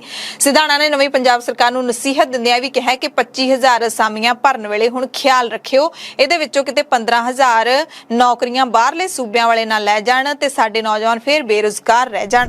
ਦਾ ਮੁੱਖ ਮੰਤਰੀ ਹੋਵੇ, ਪੰਜਾਬ ਦੀ ਰਾਜਧਾਨੀ ਹੋਵੇ ਚੰਡੀਗੜ੍ਹ, ਆਪਣੇ ਰਾਜਪਾਲ ਦੇ ਅੱਗੇ ਜਾ ਕੇ ਧਰਨਾ ਨਹੀਂ ਲਾ ਸਕਦਾ। ਜਾ ਕੇ ਬੈਠਣਗੇ, ਚੰਡੀਗੜ੍ਹ ਦਾ ਪ੍ਰਸ਼ਾਸਨ 10 ਮਿੰਟਾਂ ਚੱਕ ਕੇ ਬਾਹਰ ਮਾਰਨਗੇ। ਇਹਦਾ ਸਾਡਾ ਧੱਕਾ ਹੁੰਦਾ। ਇੱਥੇ ਪੰਜਾਬ ਦੇ ਲੋਕ ਆਪਣੀ ਰਾਜਧਾਨੀ ਦੇ ਵਿੱਚ ਕੋਈ ਧਰਨਾ ਲਾਉਣ ਆਉਂਦੇ, ਕੋਈ ਮੁਜ਼ਾਹਰਾ ਕਰਨ ਆਉਂਦੇ ਆ, ਤੁਸੀਂ 4 ਬੰਦੇ ਆਪਣੀ ਰਾਜਧਾਨੀ 'ਚ ਇਕੱਠੇ ਨਹੀਂ ਹੋ ਸਕਦੇ, ਫੜ ਕੇ ਪਰਚਾ ਦੇ ਕੇ ਅੰਦਰ ਕਰ ਦਿੰਦੇ ਆ। ਇਹ ਸਾਡਾ ਧੱਕਾ ਨਹੀਂ ਹੈਗਾ। ਜਦੋਂ ਕਿ ਹਰਿਆਣੇ ਦੇ ਮੁੱਖ ਮੰਤਰੀ ਦਾ ਮੈਂ ਬਿਆਨ ਸੁਣ ਰਿਹਾ ਸੀਗਾ ਕਿ ਚੰਡੀਗੜ੍ਹ ਤਾਂ ਜੀ ਹਰਿਆਣੇ ਦਾ ਵੀ ਹੈ। ਸੋ ਭਾਈ ਸਾਹਿਬ ਖੱਟੜ ਸਾਹਿਬ, ਹਰਿਆਣੇ ਦਾ ਚੰਡੀਗੜ੍ਹ ਕਿੱਥੋਂ ਆ ਗਿਆ? 28 ਪਿੰਡ ਉਜੜੇ ਸੀ, ਪੰਜਾਬ ਦੇ ਉਜੜੇ ਸੀਗੇ, ਨਾ ਕਿ ਹਰਿਆਣੇ ਦਾ ਕੋਈ ਪਿੰਡ ਉਜੜਿਆ। ਜੋ ਸੰਤਾਪ ਚੱਲਿਆ ਉਹ ਪੰਜਾਬੀਆਂ ਨੇ ਝੱਲਿਆ। ਅਸੀਂ ਇਹ ਗੱਲ ਆ ਮਾਨ ਸਾਹਿਬ ਨੂੰ ਕਹਿਣਾ ਚਾਹੁੰਦੇ ਆ ਕਿ ਤੁਹਾਡੇ ਕੋਲੋਂ ਬੜੀਆਂ ਉਮੀਦਾਂ ਨੇ ਲੋਕਾਂ ਨੂੰ। ਇਹ ਨੌਕਰੀਆਂ ਕੱਢਣ ਤੋਂ ਪਹਿਲਾਂ, ਇਹ ਨੌਕਰੀਆਂ ਅਸਾਮੀਆਂ ਭਰਨ ਤੋਂ ਪਹਿਲਾਂ ਇਹ ਬੋਨਾਫਾਈਡ ਜਾਰੀ ਕੀਤਾ ਜਾਵੇ ਦੂਜੇ ਸੂਬਿਆਂ ਦੀ ਤਰਜ਼ ਉਹਦੇ ਆਧਾਰ ਦੇ ਉੱਤੇ ਕਿ ਜਿਹੜਾ ਬੰਦਾ ਬੋਨਾਫਾਈਡ ਸਰਟੀਫਿਕੇਟ ਲੈ ਕੇ ਆਊਗਾ, ਜਿਹੜਾ ਬੰਦਾ ਪੰਜਾਬ ਦਾ ਪੀੜ੍ਹੀ ਦਰ ਪੀੜ੍ਹੀ ਪਿਓ ਦਾਦੇ ਪੜਦਾਦਿਆਂ ਤੋਂ ਪੰਜਾਬ 'ਚ ਰਹਿ ਰਿਹਾ ਹੈ, ਉਹੀ ਬੰਦਾ ਨੌਕਰੀ ਲਈ ਅਪਲਾਈ ਕਰ ਸਕੂਗਾ। ਸਿਧਾਣਾ ਨੇ ਅਫਸੋਸ ਪ੍ਰਗਟ ਕਰਦਿਆਂ ਵੀ ਦੱਸਿਆ ਕਿ ਪੰਜਾਬ ਦੇ ਵਿੱਚ ਸ਼ੰਭੂ ਬਾਰਡਰ ਦੇ ਉੱਤੇ ਇੱਕ ਫੈਕਟਰੀ ਨੇ 800 ਪੰਜਾਬੀ ਮੁੰਡਿਆਂ ਨੂੰ ਨੌਕਰੀ ਤੋਂ ਕੱਢ ਦਿੱਤਾ ਹੈ ਬਿਨਾਂ ਨੋਟਿਸ ਦਿੱਤੇ ਹੋਏ। 15 ਦਿਨਾਂ ਤੋਂ ਸੜਕਾਂ ਤੇ ਬੈਠੇ ਨੇ ਪਰ ਕੋਈ ਵੀ ਉਹਨਾਂ ਦੀ ਸਾਰ ਲੈਣ ਲਈ ਨਹੀਂ ਪਹੁੰਚਿਆ। ਲੱਖਾ ਸਿਧਾਣਾ ਨੇ ਪੰਜਾਬ ਤੇ ਪੰਜਾਬੀ ਨਾਲ ਜੁੜੇ ਹੋਰ ਮਸਲਿਆਂ ਤੇ ਵੀ ਸਰਕਾਰ ਨੂੰ ਗੌਰ ਕਰਨ ਦੀ ਅਪੀਲ ਕੀਤੀ। ਤੰਜ ਕਸਦਿਆਂ ਕਿਹਾ ਭਗਵੰਤ ਮਾਨ ਤੇ ਕਿ ਅਸੀਂ ਕਿਤੇ ਗੁਜਰਾਤ ਵਿੱਚ ਜਾ ਕੇ ਚਰਖਾ ਕੱਤਦੇ ਹੀ ਨਾ ਰਹਿ ਜਾਈਏ ਤੇ ਹੁਣ ਇਕੱਲੇ ਮਤੇ ਪਾਉਣ ਦੇ ਨਾਲ ਵੀ ਕੁਝ ਨਹੀਂ ਬਣਨਾ ਹੈਗਾ, ਗੱਲ ਨਹੀਂ ਬਣਨੀ। ਲੱਖਾ ਸਿਧਾਣਾ ਨੇ ਭਗਵੰਤ ਮਾਨ ਸਮੇਤ ਸਾਰੇ ਲੀਡਰਾਂ ਨੂੰ ਪ੍ਰਧਾਨ ਮੰਤਰੀ ਨਰਿੰਦਰ ਮੋਦੀ ਦੇ ਘਰ ਦੇ ਬਾਹਰ ਜਾ ਕੇ ਬੈਠਣ ਲਈ ਕਿਹਾ। ਦਾਅਵਾ ਵੀ ਕੀਤਾ ਕਿ ਜੇ ਤੁਸੀਂ ਖੜੋਗੇ ਪੰਜਾਬ ਲਈ ਤਾਂ ਪੂਰਾ ਪੰਜਾਬ ਤੁਹਾਡੇ ਨਾਲ ਖੜੇਗਾ। ਕੌਮਾਂਤਰੀ ਮੀਡੀਆ ਦੇ ਵਿੱਚ ਵੀ ਗੱਲ ਜਾਵੇਗੀ। ਪੰਜਾਬ ਦੇ ਲੋਕਾਂ ਨੂੰ ਵੀ ਸਿਧਾਣੇ ਨੇ ਅਪੀਲ ਕੀਤੀ ਕਿ ਪੰਜਾਬ ਦੀਆਂ ਮੰਗਾਂ ਨੂੰ ਪੂਰਾ ਕਰਨ ਦੇ ਲਈ ਮੋਰਚਾ ਲਾਇਆ ਜਾਵੇ ਤੇ ਪਹਿਲੀ ਅਪੀਲ ਉਹਨਾਂ ਨੇ ਭਗਵੰਤ ਮਾਨ ਨੂੰ ਕੀਤੀ ਹੈ ਕਿ ਸਭ ਤੋਂ ਪਹਿਲ ਭਗਵੰਤ ਸਿੰਘ ਮਾਨ ਕਰਨ ਮੋਰਚਾ ਲਾਉਣ ਦੀ ਤੇ ਨਾਲ ਸਾਰਾ ਪੰਜਾਬ ਖੜੂਗਾ। ਕਾਂਗਰਸ ਦੇ ਸੰਸਦ ਮੈਂਬਰ ਰਵਨੀਤ ਸਿੰਘ ਬਿੱਟੂ ਨੇ ਪ੍ਰਧਾਨ ਮੰਤਰੀ ਨਰਿੰਦਰ ਮੋਦੀ ਦੇ ਨਾਲ ਦਿੱਲੀ ਦੇ ਵਿੱਚ ਮੁਲਾਕਾਤ ਕੀਤੀ। ਰਵਨੀਤ ਬਿੱਟੂ ਨੇ ਟਵੀਟ ਕਰਕੇ ਜਾਣਕਾਰੀ ਦਿੱਤੀ ਹੈ ਕਿ ਪ੍ਰਧਾਨ ਮੰਤਰੀ ਨਾਲ ਮੁਲਾਕਾਤ ਕਰਕੇ ਉਹਨਾਂ ਨੇ ਪੰਜਾਬ ਦੇ ਮੁੱਦਿਆਂ ਨੂੰ ਅੱਗੇ ਰੱਖਿਆ ਹੈ ਤੇ ਖਾਂ ਪੱਕੀ ਹੁੰਗਾਰੇ ਦੀ ਉਮੀਦ ਹੈ। ਹਾਲਾਂਕਿ ਟਵੀਟ 'ਚ ਉਹਨਾਂ ਨੇ ਇਹ ਨਹੀਂ ਦੱਸਿਆ ਕਿ ਕਿਹੜੇ-ਕਿਹੜੇ ਮੁੱਦਿਆਂ ਤੇ ਗੱਲਬਾਤ ਹੋਈ ਹੈ ਤੇ ਫੋਟੋਆਂ ਵੀ ਸਾਂਝੀਆਂ ਕੀਤੀਆਂ ਨੇ। ਲੁਧਿਆਣਾ ਸ਼ਹਿਰ ਵਿੱਚ ਹੋਏ ਇੱਕ ਕਾਂਗਰਸੀ ਵਰਕਰ ਦੇ ਕਤਲ ਦਾ ਮਾਮਲਾ ਗਰਮਾਉਂਦਾ ਜਾ ਰਿਹਾ ਹੈ। ਸਾਬਕਾ ਕਾਂਗਰਸ ਦੇ ਪ੍ਰਧਾਨ ਨਵਜੋਤ ਸਿੰਘ ਸਿੱਧੂ ਮ੍ਰਿਤਕ ਦੇ ਪਰਿਵਾਰ ਨੂੰ ਮਿਲਣ ਲਈ ਪਹੁੰਚੇ, ਇਨਸਾਫ ਦੀ ਮੰਗ ਕੀਤੀ। ਵਾਰਡ ਨੰਬਰ 12 ਦੇ ਪ੍ਰਧਾਨ ਮੰਗਤ ਰਾਮ ਦਾ ਕਥਿਤ ਤੌਰ ਤੇ ਅਕਾਲੀ ਵਰਕਰਾਂ ਨੇ ਕਤਲ ਕਰ ਦਿੱਤਾ ਸੀ। ਪੁਲਿਸ ਨੇ ਕੇਸ ਤਾਂ ਦਰਜ ਕਰ ਲਿਆ ਪਰ ਕੋਈ ਖਾਸ ਕਾਰਵਾਈ ਨਹੀਂ ਕੀਤੀ। ਉਹਨਾਂ ਨੂੰ ਇੰਨਾ ਕਿ ਇਨਫੋਰਮ ਕਰਨਾ ਚਾਹੀਦਾ ਸੀ ਸਾਨੂੰ, ਲੇਕਿਨ ਸਾਨੂੰ ਪੁਲਿਸ ਦੀ ਇੱਜ਼ਤ ਹੈ। ਅਸੀਂ ਬੁੱਧਵਾਰ ਤੱਕ ਦਾ ਟਾਈਮ ਦਿੰਨੇ ਆ, ਨਹੀਂ ਤੇ ਫਿਰ ਕਮਿਸ਼ਨਰੇਟ ਘੇਰਾਂਗੇ ਔਰ ਮੈਂ ਸਭ ਤੋਂ ਅੱਗੇ ਖੜੂੰਗਾ ਜੋ ਮਰਜ਼ੀ ਹੋ ਜੇ, ਕਿਉਂਕਿ ਇਸ ਤੋਂ ਉੱਤੇ ਸਾਡੇ ਲਈ ਕੋਈ ਲੜਾਈ ਨਹੀਂ। ਕਾਂਗਰਸ ਦਾ ਵਰਕਰ ਹੋਵੇ ਜਾਂ ਅੱਜ ਜਲੰਧਰ ਸ਼ਰੇਆਮ ਗੋਲੀਆਂ ਚੱਲੀਆਂ ਨੇ ਜਾਂ ਕੋਈ ਬੰਦਾ ਹੋਵੇ, ਫਿਰੋਜ਼ਪੁਰ ਉਸ ਮੁੰਡੇ ਦਾ ਕੀ ਕਸੂਰ ਸੀ ਜਿਹਦੇ 25 ਬੰਦਿਆਂ ਨੇ ਗੋਲੀਆਂ ਚਲਾ ਕੇ ਗੈਂਗ ਵਾਰ ਚੱਲ ਰਹੇ ਨੇ, ਕਿਤੇ ਕਾਰਾਂ ਖੋਈਆਂ ਜਾ ਰਹੀਆਂ ਨੇ, ਕਿਤੇ ਜਨਾਨੀਆਂ ਦੇ ਸਿਰਾਂ ਦੇ ਵਿੱਚ ਰੋਡਾਂ ਮਾਰੀਆਂ ਜਾ ਰਹੀਆਂ ਨੇ। ਇਹ ਹੋ ਕੀ ਰਿਹਾ ਪੰਜਾਬ 'ਚ? ਕਾਂਗਰਸ ਪਾਰਟੀ ਦੇ ਵੱਲੋਂ ਮਹਿੰਗਾਈ ਦੇ ਖਿਲਾਫ ਪੂਰੇ ਦੇਸ਼ ਦੇ ਵਿੱਚ ਰੋਸ ਮੁਜ਼ਾਹਰੇ ਕੀਤੇ ਜਾ ਰਹੇ ਨੇ। ਇਸੇ ਲੜੀ ਦੇ ਵਿੱਚ 4 ਅਪ੍ਰੈਲ ਨੂੰ ਫਿਰ ਤੋਂ ਪੂਰੇ ਦੇਸ਼ ਦੇ ਵਿੱਚ ਵੱਖ-ਵੱਖ ਤਰੀਕਿਆਂ ਦੇ ਨਾਲ ਪ੍ਰੋਟੈਸਟ ਕੀਤੇ ਗਏ। ਮਾਨਸਾ ਦੀਆਂ ਤਸਵੀਰਾਂ ਤੁਹਾਨੂੰ ਦਿਖਾ ਦਿੰਨੇ ਆ ਜਿੱਥੇ ਕਾਂਗਰਸ ਦੇ ਵਰਕਰਾਂ ਤੇ ਲੀਡਰਾਂ ਨੇ ਪੈਟਰੋਲ, ਡੀਜ਼ਲ ਤੇ ਰਸੋਈ ਗੈਸ ਦੀਆਂ ਕੀਮਤਾਂ ਦੇ ਜਿਹੜੇ ਵਾਧੇ ਨੇ ਉਹਨਾਂ ਦੇ ਖਿਲਾਫ ਧਰਨਾ ਲਾ ਕੇ ਰੋਸ ਮੁਜ਼ਾਹਰਾ ਕੀਤਾ। ਬੱਸ ਸਟੈਂਡ ਚੌਂਕ ਦੇ ਵਿੱਚ ਇਕੱਠੇ ਹੋਏ ਕਾਂਗਰਸੀ ਵਰਕਰਾਂ ਨੇ ਮੋਦੀ ਸਰਕਾਰ ਦੇ ਖਿਲਾਫ ਨਾਅਰੇਬਾਜ਼ੀ ਕੀਤੀ ਤੇ ਮਹਿੰਗਾਈ ਤੇ ਠੱਲ ਪਾਉਣ ਦੀ ਮੰਗ ਕੀਤੀ। ਜ਼ਿਲ੍ਹਾ ਕਾਂਗਰਸ ਕਮੇਟੀ ਦੀ ਟੀਮ ਵੱਲੋਂ ਅਸੀਂ ਅੱਜ ਇੱਥੇ ਧਰਨਾ ਲਾਇਆ ਕਿਉਂਕਿ ਬੀਜੇਪੀ ਸਰਕਾਰ ਪਿਛਲੇ 10 ਸਾਲਾਂ ਤੋਂ ਕਾਬਜ਼ ਆ।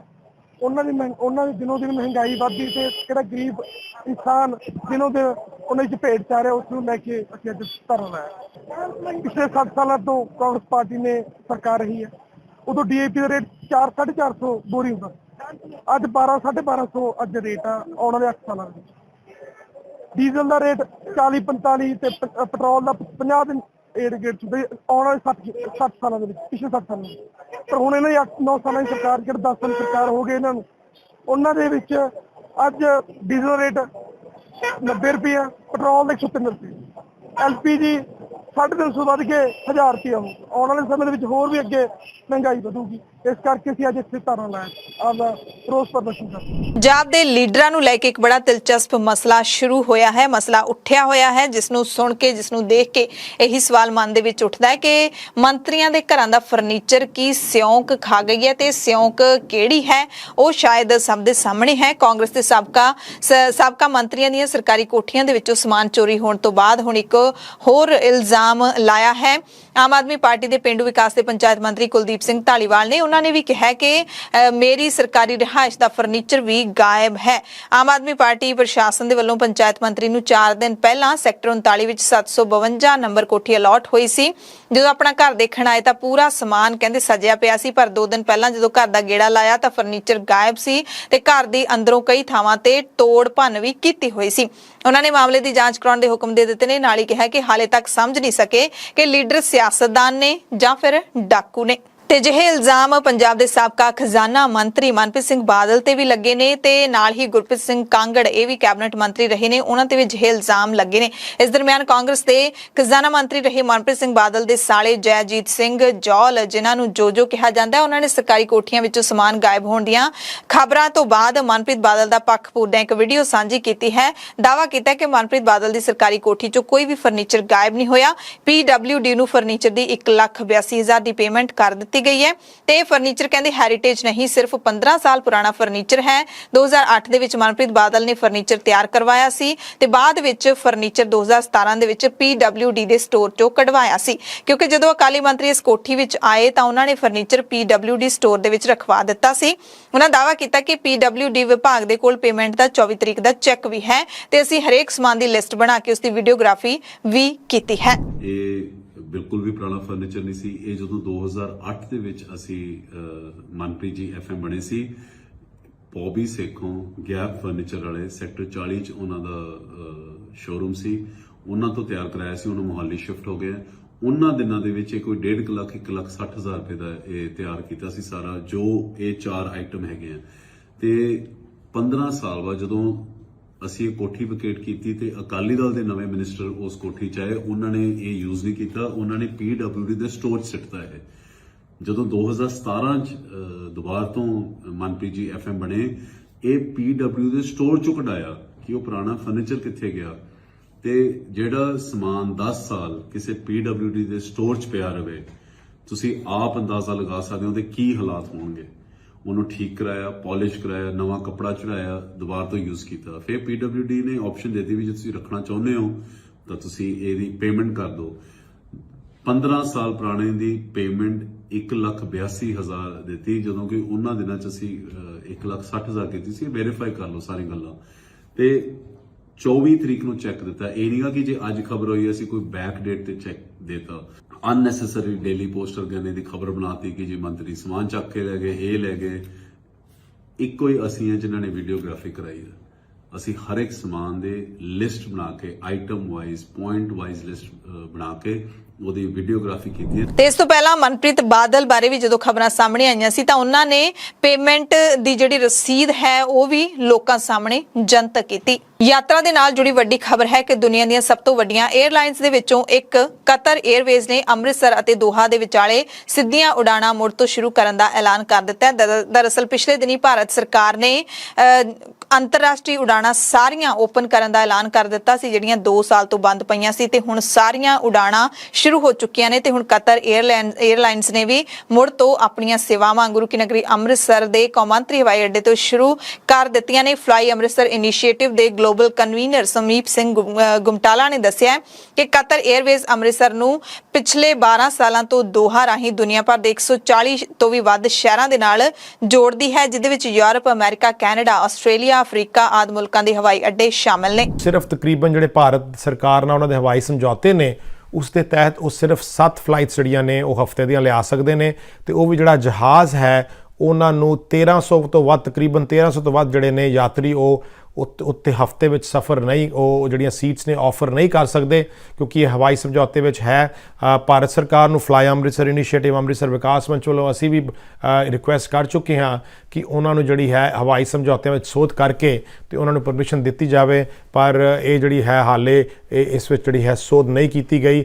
ਅੰਮ੍ਰਿਤਸਰ ਤੋਂ ਲੰਡਨ ਹੀਥਰੋ ਲਈ ਇਸ ਸਮੇਂ 3 ਉਡਾਨਾਂ ਜਿਹੜੀਆਂ ਨੇ ਉਹ ਸ਼ੁਰੂ ਹੋ ਗਈਆਂ ਨੇ।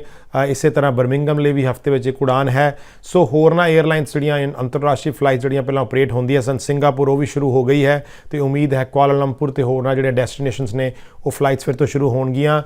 ਧੰਨਵਾਦੀ ਹਾਂ ਸਾਰਿਆਂ ਦੇ, ਪੰਜਾਬੀਆਂ ਦੇ ਜਿਹੜੇ ਅੰਮ੍ਰਿਤਸਰ 에ਅਰਪੋਰਟ ਨੂੰ ਪ੍ਰੈਫਰ ਕਰਦੇ ਨੇ। ਇਸ ਨਾਲ ਯਾਤਰੀਆਂ ਦੀ ਗਿਣਤੀ ਵਧੇਗੀ ਤੇ ਹੋਰ ਵੀ ਉਡਾਨਾਂ ਸ਼ੁਰੂ ਹੋਣਗੀਆਂ। ਵੱਖ-ਵੱਖ ਥਾਵਾਂ ਤੋਂ ਕੁਝ ਕ੍ਰਾਈਮ ਦੇ ਨਾਲ ਤੇ ਹਾਦਸਿਆਂ ਦੇ ਨਾਲ ਜੁੜੀਆਂ ਖਬਰਾਂ ਤੁਹਾਨੂੰ ਦੱਸ ਦਿੰਦੇ ਹਾਂ। ਚੰਡੀਗੜ੍ਹ ਮਨਾਲੀ ਹਾਈਵੇ ਤੇ ਮੰਡੀ ਜ਼ਿਲ੍ਹੇ ਦੇ ਪੰਡੋ ਨੇੜੇ ਇੱਕ ਬੱਸ ਪਹਾੜ ਦੀ ਕੰਧ ਨਾਲ ਟਕਰਾ ਗਈ, ਜਿਸ ਕਾਰਨ ਡਰਾਈਵਰ ਦੀ ਮੌਤ ਹੋ ਗਈ ਤੇ 40 ਯਾਤਰੀ ਜ਼ਖਮੀ ਹੋ ਗਏ। ਪੁਲਿਸ ਮੁਤਾਬਿਕ ਬੱਸ ਕੁੱਲੂ ਤੋਂ ਮੰਡੀ ਜਾ ਰਹੀ ਸੀ ਤੇ ਬੱਸ ਦਾ ਡਰਾਈਵਰ ਸੰਤੁਲਨ ਗੁਆ ਬੈਠਿਆ ਤੇ ਬੱਸ ਪੂਰੇ ਜ਼ੋਰ ਨਾਲ ਕੰਧ ਨਾਲ ਟਕਰਾ ਗਈ।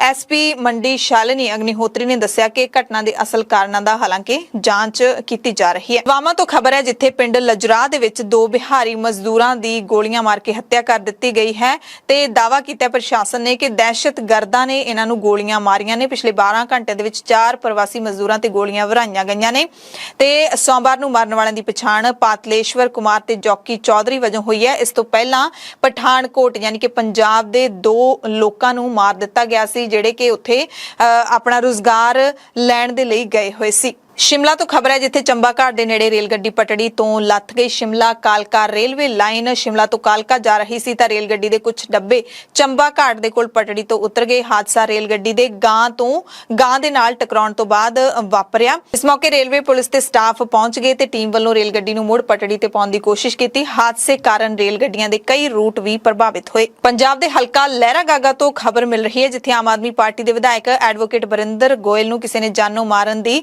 ਧਮਕੀ ਦਿੱਤੀ। ਗੋਇਲ ਦੇ ਪੁੱਤਰ ਐਡਵੋਕੇਟ ਕਮ ਕਾਉਂਸਲਰ ਗੌਰਵ ਗੋਇਲ ਤੇ ਨਿੱਜੀ ਸਹਾਇਕ ਰਾਕੇਸ਼ ਗੁਪਤਾ ਨੇ ਦੱਸਿਆ ਕਿ ਬਰਿੰਦਰ ਗੋਇਲ ਨੂੰ ਰਾਤ ਨੂੰ ਫੋਨ ਕਾਲ ਆਈ ਐਤਵਾਰ ਰਾਤ ਨੂੰ 9:10 ਤੇ ਜਦੋਂ ਪੀਏ ਨੇ ਫੋਨ ਚੁੱਕਿਆ ਤਾਂ ਅਣਪਛਾਤੇ ਕਾਲਰ ਨੇ ਗਾਲਾਂ ਕੱਢਣ ਤੋਂ ਬਾਅਦ ਕਿਹਾ ਕਿ ਵਿਧਾਇਕ ਗੋਇਲ ਨੂੰ ਗੋਲੀਆਂ ਮਾਰ ਕੇ ਮਾਰ ਦੇਊਗਾ। ਤੁਰੰਤ ਸੂਚਨਾ ਪੁਲਿਸ ਨੂੰ ਦਿੱਤੀ ਗਈ ਤੇ ਪੁਸ਼ਟੀ ਡੀਐਸਪੀ ਮਨੋਜ ਗੋਰਸੀ ਨੇ ਵੀ ਕੀਤੀ ਹੈ ਤੇ ਜਿੱਥੋਂ ਕਾਲ ਆਈ ਸੀ, ਧਮਕੀ ਭਰੀ ਕਾਲ ਆਈ ਸੀ, ਉਸ ਫੋਨ ਦੀ ਲੋਕੇਸ਼ਨ ਟ੍ਰੇਸ ਕਰਨ ਦੀ ਕੋਸ਼ਿਸ਼ ਕੀਤੀ ਜਾ ਰਹੀ ਹੈ। ਪੁਲਿਸ ਨੇ ਕਿਹਾ ਜਲਦੀ ਗ੍ਰਿਫਤਾਰ ਕਰ ਲਵਾਂਗੇ।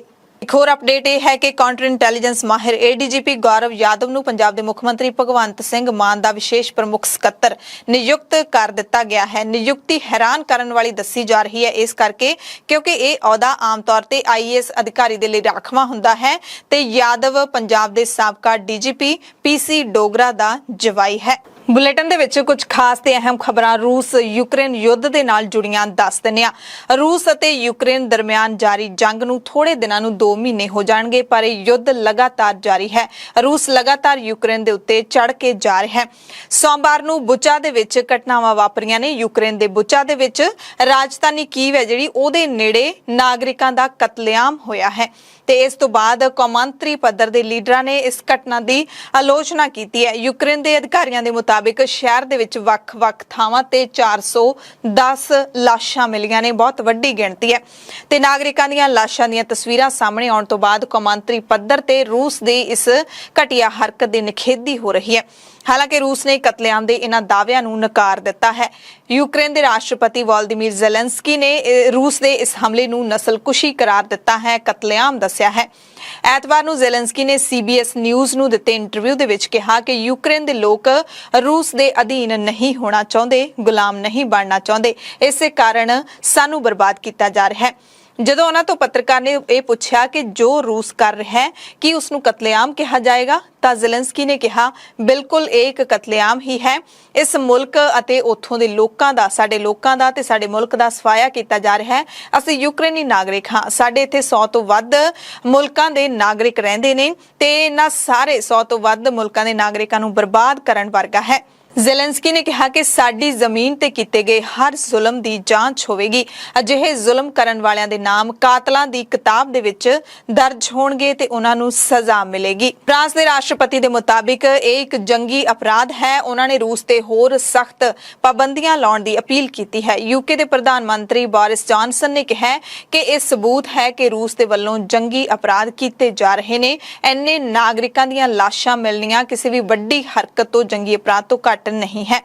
ਉਧਰ ਸੰਯੁਕਤ ਰਾਸ਼ਟਰ ਨੇ ਜੋ ਅੰਕੜੇ ਜਾਰੀ ਕੀਤੇ ਨੇ ਉਸ ਦੇ ਮੁਤਾਬਿਕ ਤਕਰੀਬਨ 25 ਲੱਖ ਲੋਕ ਯੂਕਰੇਨ ਛੱਡ ਕੇ ਪੋਲੈਂਡ ਚਲੇ ਗਏ ਨੇ। ਰੂਸ ਤੇ ਯੂਕਰੇਨ ਦੇ ਦਰਮਿਆਨ ਜਿਹੜੀ ਜੰਗ ਚੱਲ ਰਹੀ ਹੈ ਉਸ ਦੇ ਵਿੱਚ ਤਕਰੀਬਨ 1400 ਤੋਂ ਵੱਧ ਨਾਗਰਿਕਾਂ ਦੀ ਵੀ ਜਾਨ ਗਈ ਹੈ। 410 ਦੇ ਅੰਕੜੇ ਤਾਂ ਤਾਜ਼ਾ ਸਾਹਮਣੇ ਆਏ ਨੇ ਤੇ ਸੰਯੁਕਤ ਰਾਸ਼ਟਰ ਨੇ ਪੁਸ਼ਟੀ ਕੀਤੀ ਹੈ ਕਿ ਹੁਣ ਤੱਕ ਇਸ ਜੰਗ ਦੇ ਵਿੱਚ 1400 ਤੋਂ ਵੱਧ ਲੋਕ ਮਾਰੇ ਗਏ ਨੇ ਤੇ ਹੁਣ ਤੱਕ 2000 ਤੋਂ ਵੱਧ ਲੋਕ ਜ਼ਖਮੀ ਵੀ ਹੋਏ ਨੇ। ਇਸ ਦਰਮਿਆਨ ਯੂਕਰੇਨ ਦੇ ਰਾਸ਼ਟਰਪਤੀ ਵੋਲੋਦੀਮੀਰ ਜ਼ੈਲੈਂਸਕੀ ਦਾ ਇੱਕ ਰਿਕਾਰਡ ਕੀਤਾ ਗਿਆ ਸੰਬੋਧਨ 64ਵੇਂ ਗ੍ਰੈਮੀ ਅਵਾਰਡਸ ਦੇ ਵਿੱਚ ਜਾਰੀ ਕੀਤਾ ਗਿਆ ਹੈ। ਉਹਨਾਂ ਨੇ ਕਲਾਕਾਰਾਂ ਨੂੰ ਚੁੱਪ ਨਾ ਰਹਿਣ ਦੀ ਅਪੀਲ ਕੀਤੀ ਹੈ। ਸੰਬੋਧਨ ਦੇ ਵਿੱਚ ਜ਼ੈਲੈਂਸਕੀ ਨੇ ਕਿਹਾ ਕਿ ਯੂਕਰੇਨ ਦੇ ਸੰਗੀਤਕਾਰ ਹਸਪਤਾਲ ਦੇ ਵਿੱਚ ਜ਼ਖਮੀ ਨਾਗਰਿਕਾਂ ਦੇ ਲਈ ਗਾ ਰਹੇ ਨੇ। ਗ੍ਰੈਮੀ ਦੇ ਵਿੱਚ ਮੌਜੂਦ ਕਲਾਕਾਰਾਂ ਨੂੰ ਉਹਨਾਂ ਨੇ ਅਪੀਲ ਕੀਤੀ ਕਿ ਉਹ ਹਰ ਸੰਭਵ ਤਰੀਕੇ ਦੇ ਨਾਲ ਯੂਕਰੇਨ ਨੂੰ ਸਮਰਥਨ ਦੇਣ ਪਰ ਉਹ ਚੁੱਪ ਨਾ ਰਹਿਣ। ਅਮਰੀਕਾ ਤੋਂ ਖਬਰ ਹੈ ਜਿੱਥੇ ਸਿਰਫ 2 ਹਫ਼ਤੇ ਪਹਿਲਾਂ ਟੂਰਿਸਟ ਵੀਜ਼ੇ ਤੇ ਅਮਰੀਕਾ ਗਏ ਇੱਕ ਪੰਜਾਬੀ ਬਜ਼ੁਰਗ ਤੇ ਹਮਲਾ ਹੋਇਆ। ਨਿਊਯਾਰਕ ਸ਼ਹਿਰ ਦੇ ਕੁਈਨਸ ਇਲਾਕੇ ਦੇ ਵਿੱਚ ਸਵੇਰ ਦੀ ਸੈਰ ਦੌਰਾਨ 75 ਸਾਲਾ ਸਿੱਖ ਬਜ਼ੁਰਗ ਨਿਰਮਲ ਸਿੰਘ ਤੇ ਪਿੱਛੋਂ ਕਿਸੇ ਨੇ ਹਮਲਾ ਕੀਤਾ ਜਿਸ ਦੇ ਵਿੱਚ ਉਹਨਾਂ ਦਾ ਨੱਕ ਤੋੜ ਦਿੱਤਾ ਗਿਆ ਤੇ ਹੋਰ ਵੀ ਕਈ ਗੰਭੀਰ ਸੱਟਾਂ ਲੱਗੀਆਂ ਨੇ। ਲਹੂ ਲੁਹਾਨ ਹਾਲਤ ਦੇ ਵਿੱਚ ਉਹ ਉੱਥੇ ਹੀ ਬੈਂਚ ਤੇ ਬੈਠੇ ਸਨ ਜਦੋਂ ਕਈ ਲੋਕਾਂ ਨੇ ਉਹਨਾਂ ਨੂੰ ਪ੍ਰਤੱਖ ਦੇਖਿਆ ਤੇ ਕਈਆਂ ਨੇ ਹਮਲਾ ਹੁੰਦੇ ਹੋਏ ਵੀ ਦੇਖਿਆ। 95 ਐਵੇਨਿਊ ਅਤੇ ਲੇਫਰਟਸ ਬਲਵੀਰ ਤੇ ਐਤਵਾਰ ਨੂੰ ਸਵੇਰੇ 7 ਵਜੇ ਦੇ ਕਰੀਬ ਨਿਰਮਲ ਸਿੰਘ ਸਵੇਰ ਦੀ ਸੈਰ ਕਰ ਰਹੇ ਸੀ ਤਾਂ ਅਚਾਨਕ ਹੀ ਪਿੱਛੋਂ ਆ ਕੇ ਕਿਸੇ ਨੇ ਹਮਲਾ ਕਰ ਦਿੱਤਾ ਤੇ ਮੁੱਕੇ ਮਾਰਨੇ ਸ਼ੁਰੂ ਕਰ ਦਿੱਤੇ। ਹਾਲਾਂਕਿ ਪੁਲਿਸ ਦੱਸਦੀ ਹੈ ਕਿ ਇਹ ਕੋਈ ਹਮਲਾ ਭੜਕਾਹਟ ਦੇ ਵਿੱਚ ਨਹੀਂ ਸੀ, ਕੋਈ ਨਸਲੀ ਸ਼ਬਦ ਨਹੀਂ ਬੋਲੇ ਗਏ, ਨਾ ਹੀ ਕੋਈ ਤਕਰਾਰ ਹੋਇਆ ਹੈ। ਹਮਲਾ ਕਿਉਂ ਕੀਤਾ ਗਿਆ ਇਸ ਬਾਰੇ ਕੋਈ ਜਾਣਕਾਰੀ ਨਹੀਂ ਮਿਲ ਸਕੀ। ਇੱਕ ਚਸ਼ਮਦੀਦ ਗਵਾਹ ਨੇ ਕਿਹਾ ਕਿ ਜਦੋਂ ਮੈਂ ਦੇਖਿਆ ਤਾਂ ਬਜ਼ੁਰਗ ਦੇ ਕੱਪੜੇ ਖੂਨ ਨਾਲ ਲਿਬੜੇ ਹੋਏ ਸੀ ਤੇ ਇਹ ਹਮਲਾ ਇੱਥੇ ਵਾਸਤੇ ਸਾਰੇ ਭਾਈਚਾਰੇ ਦੇ ਬਜ਼ੁਰਗਾਂ ਦੇ ਲਈ ਚਿੰਤਾ ਦਾ ਵਿਸ਼ਾ ਹੈ। ਕਮਿਊਨਿਟੀ ਐਡਵੋਕੇਟ ਜਪਨੀਤ ਸਿੰਘ ਨੇ ਕਿਹਾ ਕਿ ਦਸਤਾਰਧਾਰੀ ਸਿੱਖਾਂ ਤੇ ਇੱਥੇ ਹਮਲੇ ਪਹਿਲਾਂ ਵੀ ਹੁੰਦੇ ਆ ਰਹੇ ਨੇ, ਸਾਡੇ ਘਰਾਂ ਦੇ ਵਿੱਚ ਵੀ ਕਹਿੰਦੇ ਬਜ਼ੁਰਗ ਨੇ ਤੇ ਅਜਿਹੇ ਮਾਮਲੇ ਸਾਡੇ ਲਈ ਚਿੰਤਾ ਦਾ ਵਿਸ਼ਾ ਨੇ ਤੇ ਇਹਨਾਂ ਸਿੱਖਾਂ ਨੇ ਮੰਗ ਕੀਤੀ ਹੈ ਕਿ ਅਮਰੀਕਾ ਦੇ ਵਿੱਚ ਹਰ ਗਲੀ ਸੜਕ ਦੇ ਉੱਤੇ ਪੁਲਿਸ ਦੀ ਗਸ਼ਤ ਹੈ ਜਿਹੜੀ ਉਹ ਵਧਣੀ ਚਾਹੀਦੀ ਹੈ। ਪੰਜਾਬ ਦੀਆਂ ਖਾਸ ਖਬਰਾਂ ਦੇ ਖਾਸ ਬੁਲੇਟਿਨ ਦੇ ਵਿੱਚ ਤੁਹਾਡੇ ਸਭ ਤੋਂ ਇਜਾਜ਼ਤ ਚਾਹੁੰਦੇ ਹਾਂ। ਧੰਨਵਾਦ।